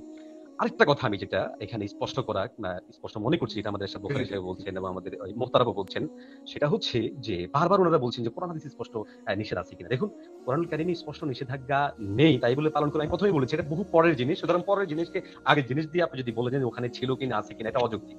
নাম্বার হচ্ছে হাদিস শরীফ থেকে আপনি স্পষ্ট পাবেন যে রাসূল সাল্লাল্লাহু আলাইহি ওয়াসাল্লাম বলেছেন, দা মা ইউরিবুক ইলা মা লা ইউরিবুক। রাসূল সাল্লাল্লাহু আলাইহি ওয়াসাল্লাম স্পষ্ট বলেছেন যে তোমরা এমন কোন বিষয় যেখানে তোমার সন্দেহ আছে, যেটা মুসলিম সুনানে দারিমির মধ্যে আসছে, তিরমিজির মধ্যে আসছে, তারপরে বিভিন্ন হাদিসের মধ্যে আসে, দারিমির মধ্যে আসে 2532 নম্বর হাদিসের মধ্যে, যে কোনো বিষয় যদি সংশয় সম্পন্ন হয়ে যায়, সন্দেহ সৃষ্টি হয়ে যায়, এই সংক্রান্ত বহু হাদিস আসছে। তো সমস্ত হাদিসগুলোর সারমর্ম হচ্ছে রাসূল সাল্লাল্লাহু আলাইহি ওয়াসাল্লাম আমাদেরকে সুস্পষ্টভাবে নিষেধ করেছেন, যেন যেন আমরা উদ্বুদ্ধ করেছেন যেন আমরা আমাদের এই সন্দেহপূর্ণ বিষয়গুলোর দিকে আমরা না পড়ি। হ্যাঁ, এখন আজকে গোটা পৃথিবীর মধ্যে আমি আপনাকে মিনিমাম 100 জন প্রাচীন ওলামায়ে কেরামের ফতোয়া দেখাতে পারবো যারা এটাকে বিদআত বলেছেন। তাহলে আপনার আমার জন্য কি উচিত? দুটা গ্লাস আছে, দেখুন আমরা জন্ম বৃত্তান্ত আলোচনা করেন, অসুবিধা কিন্তু আপনার সময় শেষ। আমরা সুনির্দিষ্ট 13 মিনিট 25 সেকেন্ড হয়েছে, আমি আমার মোবাইলে দিয়ে রেখেছি। হ্যাঁ, এবার বলার সুযোগ দেন, কথা বলে মোবাইলে দিয়ে রেখেছি যে আমাকে বলতে দেন। এখন রাসূল সাল্লাল্লাহু আলাইহি ওয়াসাল্লাম যেটা হচ্ছে, বলেন জি, 1 মিনিট। জি ধরে নেই, জি যেটা হচ্ছে, তাহলে রাসূল সাল্লাল্লাহু আলাইহি স্পষ্ট হাদিস আছে। এখন যেহেতু উলামায়ে কেরামের বিশাল দ্বিমত চলে গিয়েছে, একটা পার্ট গিয়েছে এটা বেদাতের পক্ষে, তাহলে আমার জন্য এখানে উচিত উম্মার জন্য কিন্তু এটাই করা যেটা তাদের জন্য সহজতর হয় এবং তাদের জন্য গ্রহণ করাটা মানে মুক্ত হয়, তারা যেন কোনো সংশয় সন্দেহের মধ্যে পড়তে না হয়, সেটা কিন্তু আমার উচিত তাদেরকে প্রেসক্রাইব করা, তাদেরকে দিক নির্দেশনা দেওয়া, যেহেতু বেদাত অনেক ওলামায়ে কেরাম তাদেরকে স্পষ্টতর বলেই ফেলেছেন। এরপরে সবচেয়ে মজার ব্যাপার হলো প্রিয় মুহতারাম, আবেগের জায়গাটা এক জায়গায় থাকুক, আলহামদুলিল্লাহ আমরা প্রিয় রাসূলকে মহব্বত করে নবীজির জন্য জীবন দিব, যারা বারবার কাদা ছোড়াছুড়ির কথা বলেন, দেখেন তাহলে আর শরীয়ত ইসলামের কোনো মাসালা নিয়ে কিন্তু আমাদেরকে আলোচনা করা যাবে না। এরপর আপনারা বলছেন যে আমরা এটা নিয়ে তো তেমন করি না, আমরা ওয়াজিব বা বলি না, ফরজ বলি না, কিন্তু ওয়াজিব ফরজ না বললেও এটাকে কেন্দ্র করে যে অ্যাটাক তৈরি হয়, এটাকে কেন্দ্র করে যেভাবে এক মুসলমান অপর মুসলমানকে বিভিন্ন আখ্যা দেওয়া হয়, এই সমস্ত বিষয়গুলো কিন্তু কঠিন। আর এই একটা জিনিস যখন ওই পর্যায়ে চলে যায়, যেটাকে সে আজমের সাথে নেয়, যদি সেটা প্রস্তাব ছিল এবং অন্যজনকে সে পথভ্রষ্ট মনে করে, তাহলে এই ব্যাপারে কিন্তু মুহাদ্দিসদের স্পষ্ট বক্তব্য আছে। আমি শুধু একটা বক্তব্য নোট করে আমার আলোচনা শেষ করব। মিশকাতুল মাসাবিহের একটা সূরা আছে মিরকাতুল মাফাতি, সেখানের মধ্যে আল্লামা তাইবি রাহিমাহুল্লাহ আলোচনা নিয়ে সাহেবে মিরকাতুল মাফাতি ওয়ালা স্পষ্ট লিখছেন যে ওয়াফিহি মান আসাররা আলা আমরিন মানদুবিন, যে এখানে স্পষ্ট আছে যে যদি কোনো ব্যক্তি কোনো মুস্তাহাব বিষয়ের উপরে সে জিদ করে ওয়াজআলাহু আজমান, এবং সে সেটাকে দৃঢ় করে ধরে, ওয়ালাম ইয়ামাল বিররুখসা, আর কাউ এটার সে কখনো মানে এটার সুযোগের উপর আমল না করে, তাহলে তার ব্যাপারে স্পষ্ট ফাকাদ আসাবা মিনহু শাইতানু মিনাল ইদলালি ফাকাইফা মান আসাররা আলা বিদআতিন ওয়া মুনকারিন। এটা আসছে 3 নম্বর খণ্ডে 26 নম্বর পৃষ্ঠার মধ্যে 926 46 নম্বর হাদিসের বিশ্লেষণের মধ্যে। তো এখান থেকে আমরা স্পষ্ট বুঝতে পারি যে একটা বিষয় যেটার কোনো ভিত্তি নেই, না কোরআনে আছে, না হাদিসে আছে, না সালফে সালেহিন থেকে আছে, না হাদিসে বলে কোথাও নেই, তাহলে এমন একটা বিষয়কে কেন্দ্র করে কেন আমরা ভাই ভাই পরস্পর এইভাবে রক্তারক্তি করবো বা পরস্পর মানে মুখোমুখি অবস্থায় তৈরি হবো? প্রয়োজন নেই। বরং আমরা এই জায়গার মধ্যে যেটা করতে পারি সেটা হলো রাসূলুল্লাহ সাল্লাল্লাহু আলাইহি ওয়াসাল্লামের শানে যে দুরূদ শরীফ পড়া, যেগুলো হাদিস দ্বারা স্পষ্ট প্রমাণিত আছে, রাসূলুল্লাহ সাল্লাল্লাহু আলাইহি ওয়াসাল্লামের জীবনে আলোচনা করা চমৎকার, সেগুলোর উপরে সিরাত গ্রন্থ হতে পারে, সিরাতের বিভিন্ন আলোচনা হতে পারে। আলহামদুলিল্লাহ এই জায়গাটায় মহব্বতের জায়গায় আমরা কিন্তু একই জায়গায় আছি। সুতরাং আমাদের তো আহ্বান থাকবে, সেটা হচ্ছে যে আমরা নবীজিকে মহব্বত করি, এটা আমরা আপনাদেরকে স্বীকৃতি দিতে, আপনারা অবশ্যই মহব্বত করেন, বাকি পথপন্থার ক্ষেত্রে কিছু ভিন্নতা আছে, আর আপনারাও আমাদেরকে স্বীকৃতি দেন, আশা করি দিবেন সেটা আমরা নবীজিকে মহব্বত করাতে। নবীর দুশমনদের ব্যাপারে আমাদের ঐকান্তিকতা থাকবে। আপনাকে অনেক ধন্যবাদ সাদুদ ভাই। আমি ইচ্ছে করলে আপনাদেরকে আরো বহু সময় দিতে পারি, এর জন্য কোনো পেমেন্ট করতে হবে না আমার, যেহেতু একটা টাইম লাইনস এর মধ্যে করেছি এবং আপনারা আমার কাছে সবাই সমান, আমি আপনাদেরকে সবাইকে সমানভাবে ট্রিট করার চেষ্টা করি এবং এই জিনিসটা যেন ধরে রাখতে পারি, আপনাদের সহযোগিতা খুবই আমার প্রয়োজন। তো সে কারণে যেমন মানুষ এখানে দেখছে যেন আমার অবস্থান নিয়ে কেউ প্রশ্ন তুলতে না পারে, ডেফিনেটলি আপনাদের সবাইকে আমি সমানভাবে সম্মান করি। একটু আধা মিনিট ভাই, একটু আধা মিনিট শেষ। ঐতিহাসিক ভাবে 12 রবিউল আউয়ালটা নবীজির জন্ম বিষয়টা চরম মতবিরোধ থাকলেও 12 রবিউল আউয়াল নবীজির মৃত্যু দিবস হওয়ার ব্যাপারে বহু ওলামায়ে কেরাম ঐকমত্য। সুতরাং একটা প্রশ্ন, আমার বাবা যদি একই দিনে জন্মগ্রহণ করে একই দিনে মারা যায়, তাহলে আমি কি আমার বাবার সেই মৃত্যু জন্মটা যে একই দিনে হয়েছে সেটাকে আমি কখনো আনন্দ ফুর্তি বা খুশি আলোচনা ইত্যাদি আমরা করব? আমাদের মাঝে আছেন ডক্টর সৈয়দ ইরশাদ আহমেদ আল বুখারী, তিনি তার কথা শুনে আজকে আমরা অনুষ্ঠান থেকে ইতি টানবো। তিনি অবশ্যই সকল প্রশ্নের উত্তর দেবেন বলে আমি আশা করছি। হুজুর আপনি দয়া করে আনমিউট করবেন। আমি না বুখারী হুজুর আপনার, জি হুজুর আপনার সময় এখন শুরু, দয়া করে বলুন। মাশাআল্লাহ, অনেক সুন্দর আমাদের আলোচনা চলছে। এর মধ্যে কয়েকটি কথা আগে এর জবাবটা দিয়ে দিই, তারপর ইনশাআল্লাহ আমি আমার আলোচনাকে আগে সামনের দিকে বাড়াবো। উনি একটি কথা বলেছেন যে নবী করিম আলাইহিস সালাতু ওয়াস সালাম এর 12 রবিউল আউয়ালে আপনারা জন্মদিবস পালন করেন, মৃত্যু দিবস পালন করেন না কেন? এবং আপনার বাবা যদি একদিনই মারা গেছে, ওই দিনই জন্ম হয়েছে, ওই দিনই আপনার বাবা মারা গেছে, তো আপনি বাবার জন্মদিবস পালন করবেন নাকি মৃত্যু দিবস পালন করবেন? তো নাউযুবিল্লাহি মিন যালিক, প্রথম কথা তো যারা নবীকে মুর্দা মানে এদেরকে আমরা কমপ্লিট ঈমানওয়ালা মনে করি না। স্বয়ং দেওবন্দি ওলামায়ে কেরামও বলেছেন যে আল আম্বিয়া আহইয়াউন ফি কুবুরিহিম ইউসাল্লুন, নবীগণ তাদের কবরে জীবিত আছে। নবীদেরকে মুর্দা মানা এটা চরম বেয়াদবি এবং ইসলাম থেকে দূরে যাওয়া শামিল। এক। দ্বিতীয়, উনি বলেছেন যে দিবস পালন করা যাবে না, অথচ আমি এর আগেও আপনাকে বুখারী ও মুসলিম শরীফের হাদিসে যে নবী করিম আলাইহিস সালাতু ওয়াস সালাম যখন মদিনা শরীফে তাশরিফ নিয়ে গেলেন, তো জিজ্ঞাসা করা হলো যে তোমরা আজকে ইহুদিদেরকে জিজ্ঞাসা করা হলো যে কি করছো? বলে আজকের দিনে, এই দিনেই হযরত মূসা আলাইহিস সালামকে আল্লাহ তাআলা ফিরআউনের অত্যাচার থেকে মুক্তি দিয়েছিলেন। তাই মুসলিম শরীফের হাদিস। তো এই দিবসকে আমরা পালন করি। তো রাসূলুল্লাহ সাল্লাল্লাহু আলাইহি ওয়াসাল্লাম এটা বলেনি যে না এই দিবস পালন করবে না, খবরদার, দিবস পালনের বিধান ইসলামের মধ্যে নাই। বরঞ্চ নবী পাক সাল্লাল্লাহু আলাইহি ওয়াসাল্লাম দিবসটা পালন করলেন, ইহুদিদের সাথে যেন মুশাবাহত না হয়, একদিন আরো রোজা বাড়িয়ে দিলেন। সুতরাং এই যে কথা বলতেছেন আপনি ভিত্তিহীন এবং এ ধরনের কথা একজন স্কলার মুখে মানায় না, কোনো অবস্থাতেই মানায় না। এরপরে আপনি বললেন যে রাসূলুল্লাহ সাল্লাল্লাহু আলাইহি ওয়াসাল্লামের পরে যে জিনিসটা আবিষ্কার হয়েছে ওটা কোরআন হাদিসে কোথায় পাওয়া যাবে? আর যেটা রাসূলুল্লাহ সাল্লাল্লাহু আলাইহি ওয়াসাল্লামের যুগেও ছিল, সালাতুত ভিতর নিয়ে লামাজাবিদের সাথে ইখতিলাফ হচ্ছে, আমাদের সালাতুত তারাবি নিয়ে ইখতিলাফ, যেটা রাসূলুল্লাহ সাল্লাল্লাহু আলাইহি ওয়াসাল্লাম নিজে করেছেন এটা নিয়ে। আর আপনি বলছেন যে এটা রাসূলুল্লাহ সাল্লাল্লাহু আলাইহি ওয়াসাল্লামের পরে হয়েছে। কেন? নবী করিম আলাইহিস সালাতু ওয়াসসালামের একটি হাদিস আপনাকে শোনাই যে নবী আলাইহিস সালাতু ওয়াসসালাম যখন মদিনায় গেলেন, তো ওই সময় হযরতে নবী করিম আলাইহিস সালাতু ওয়াসসালাম দেখলেন যে ইবনে আব্বাস রাদিয়াল্লাহু থেকে এই হাদিস বর্ণিত, দেখলেন যে কিছু লোক বসে নবী পাক সাল্লাল্লাহু আলাইহি ওয়াসাল্লামের মিলাদ বর্ণনা করতেছে। ঠিক আছে, তখন নবী করিম আলাইহিস সালাতু ওয়াসসালাম তার জন্য দোয়া করলেন এবং ইরশাদ করলেন যে যারা যারা হাদিস শরীফটাই হযরতে সাইয়্যিদুনা ইমাম নববী রাহমাতুল্লাহি আলাইহি তিনি আল ফাতাওয়া তানভীর ফি মাউলিদিল বাশীর নাযীরের মধ্যে বর্ণনা করেছেন আন ইবনে আব্বাস রাদিয়াল্লাহু আনহুমা আন্নাহু কানা ইউহাদ্দিসু যাতা ইয়াউমিন জাল হাদিস বলে হবে না, তো আপনাকে ডকুমেন্ট দিতে হবে। তো আপনার একটা হাদিস আপনি ফট করে পিছন থেকে জাল হাদিস, আপনাদের কিতাবে আছে এটা, যতগুলো হাদিস বলেছেন সব জাল হাদিস বলেছেন। প্লিজ আপনার ভাই আপনি যতগুলো হাদিস বলেছেন সব জাল হাদিস, একটাও হাদিস আপনি সঠিক বের করতে পারেন না। আমি আপনাকে আপনি মুসান্নাফ ইবনে আব্দুর রাজ্জাক বলেছেন অধিকাংশ মুহাদ্দিসিন کرام ওটাকে জাল হাদিস বলেছেন, ওটাকে ও রাবিকে গায়র সিকা বলেছেন। আমি কেমন পর্যন্ত সময় দিলাম একজন রাবি জিত হচ্ছে না। না সেটা যদি উজু না, এক সেকেন্ড না প্লিজ না শুনেন, আরেকটা কথা বলেছেন যে রাসূলুল্লাহ আপনার ভাই আমি আপনার কাছে আসছি, হুজুরকে বলতে দিন। আরেকটা কথা বলেছেন যে রাসূলুল্লাহ সাল্লাল্লাহু আলাইহি ওয়াসাল্লাম নাকি 12 রবিউল আউয়ালে জন্মগ্রহণ করেনি, এটাতে ইখতিলাফ আছে, কিন্তু মৃত্যুবরণ করেছেন, এটাতে সকলের ঐক্যমত রয়েছে। আসুন আপনাকে এই বিষয়ে আমি একটা মজবুত দলিল দেই। আপনারা তো হাদিস খুঁজে পান না, কারণ হাদিস নিয়ে আপনাদের দুর্বলতা আছে, স্টাডির অভাব আছে। শুনুন, হযরতে ইমাম আবু বকর আব্দুল্লাহ বিন মুহাম্মদ বিন আবি শাইবা, যিনি 235 হিজরিতে ইন্তেকাল করেছেন, ইনি হযরত ইমাম আহমদ বিন হাম্বলের ওস্তাদ, ইমাম বুখারীর ওস্তাদ এবং ইমাম মুসলিমের ওস্তাদ। ইনি একটি হাদিস নকল করলেন। সেই হাদিস শরীফটা দেখুন কি আছে।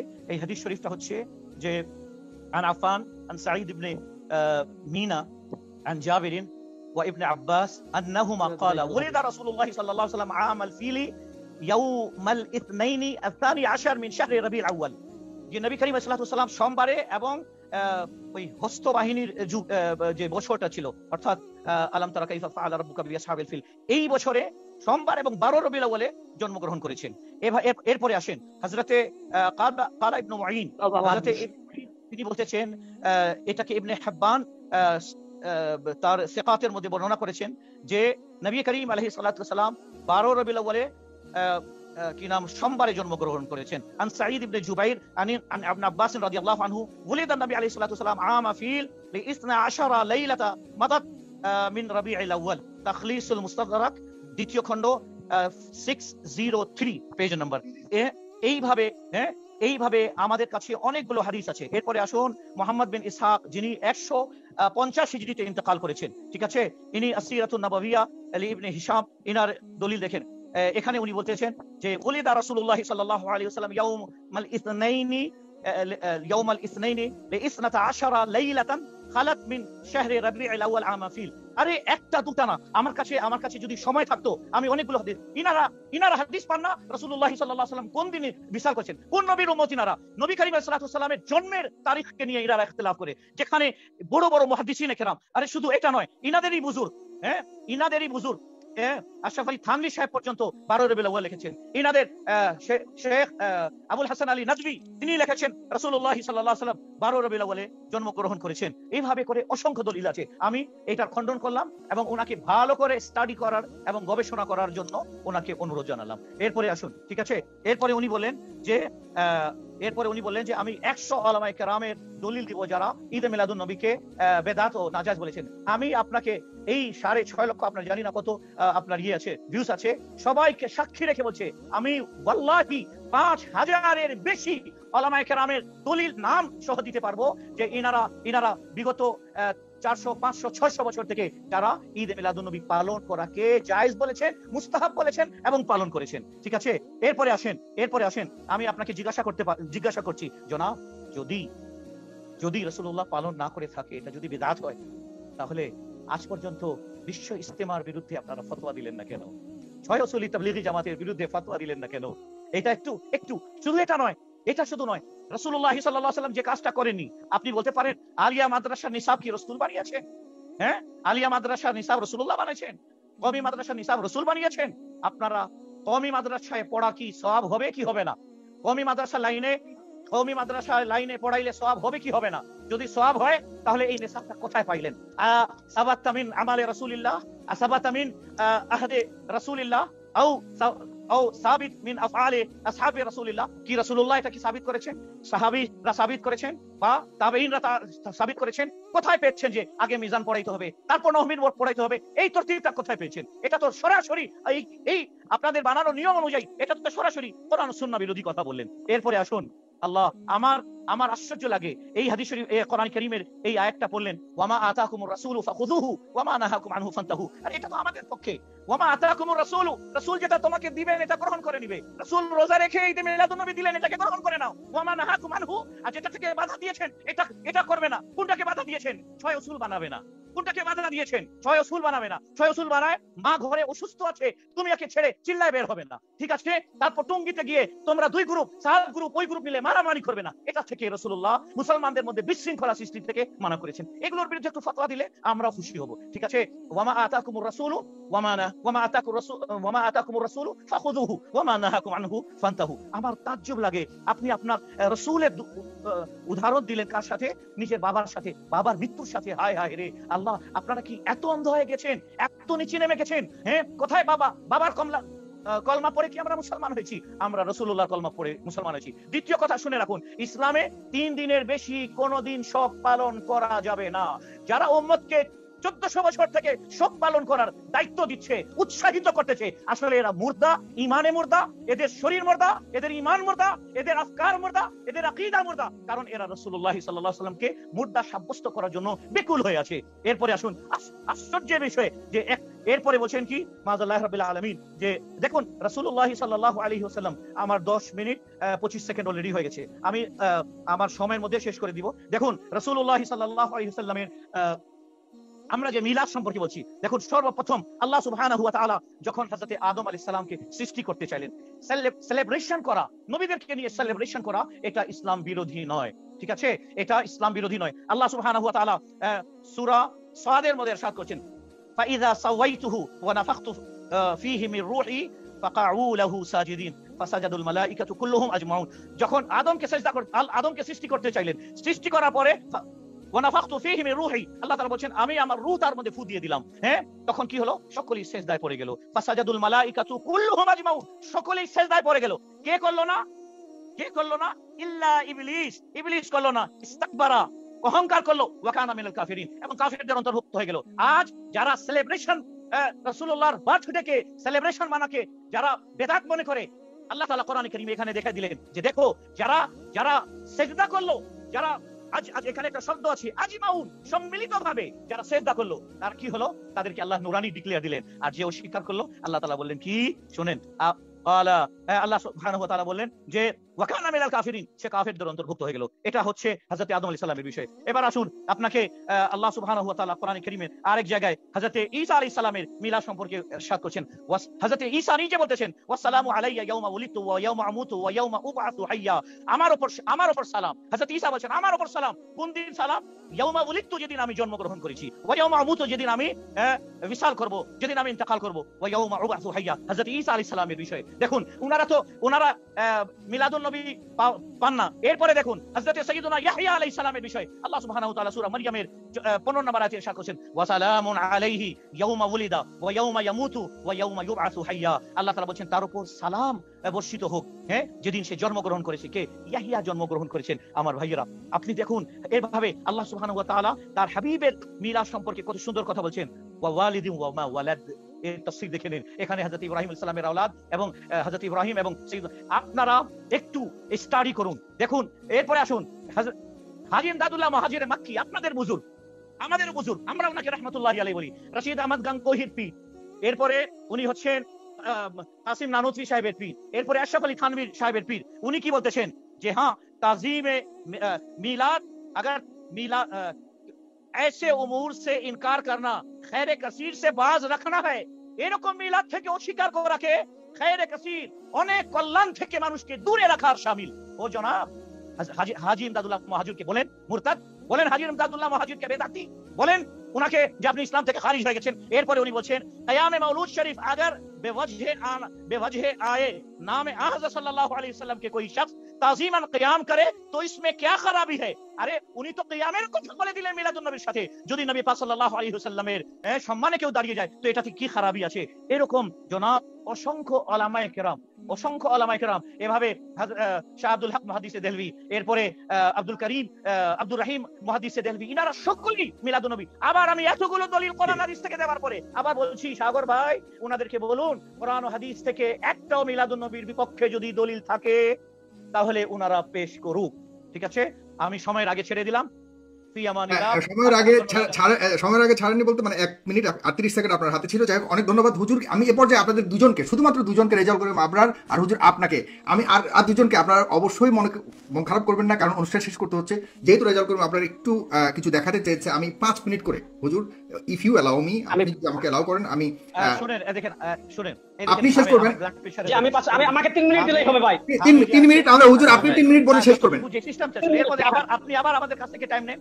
আমি ঘামে, আমার ব্লাড প্রেশার আছে, ঘামে আমার আজকে বলে যান, আবার মুসলমান না কাফের, এটা পরিষ্কার আজকে বলে যান, কোন দিন বসাবেন। আমার সাগর ভাই আমি বলি, আমাদের সাহেবদের দলিল আমি দাঁড়ান আবরার ভাই হুজুর যদি অ্যালাউ করে, দাঁড়ান আমি এক্সট্রা কোনো টাইম দিই। ফাইনাল যেটা আছে দেখেন আবরার ভাই, সাগর ভাই একটা জিনিস, আপনি একজনকে চেঞ্জ করলেন, আমরা মেনে নিলাম, ঠিক আছে, কিন্তু আলেম মানুষরা বলতে পারবে। ঠিক আছে আবরার ভাই প্রয়োজনের ব্যাপারটা নিয়ে আমরা আবারও বলবো।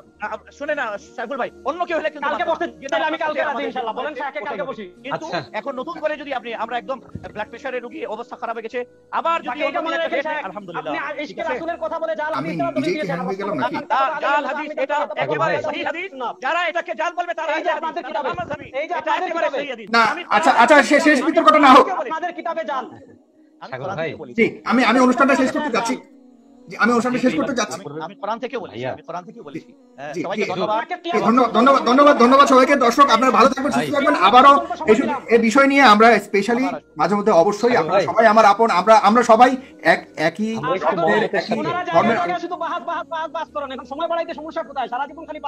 না প্লিজ এভাবে আমরা কথা না বলি। আমরা অবশ্যই ফেস দ্য পিপল আপনাদের সবার জন্য মানুষ চেঞ্জ করলেন, এরপরে আমরা অ্যাকসেপ্ট করে নিলাম মানবতা। আমি হুজুর আপনার কাছে অনুরোধ করবো, এই যে আপনি বললেন আমরা আপনার কাছ থেকে, অবশ্যই আমরা এই শব্দটা না শুনলে আমরা আপনাদের কাছে আশা করি না, কারণ আপনারা সবাই হয়তো কোনো বিষয় নিয়ে হয়তো বিভেদ থাকতে পারে, কিন্তু এই যে বিভক্তকরণ, যেটা ওরা ভালো থাকবেন, সুস্থ থাকবেন। আপনাদের সবাইকে অশেষ ধন্যবাদ জানাচ্ছি। আনসারুল হক ভাই আপনাকে, আনসারুল করিম ভাই আপনাকে অশেষ ধন্যবাদ, আপনি সার্বিকভাবে আমাকে সহযোগিতা করছেন।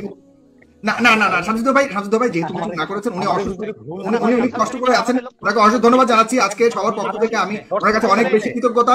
ধন্যবাদ, ভালো থাকবেন সবাই, সুস্থ থাকবেন। আসসালামু আলাইকুম।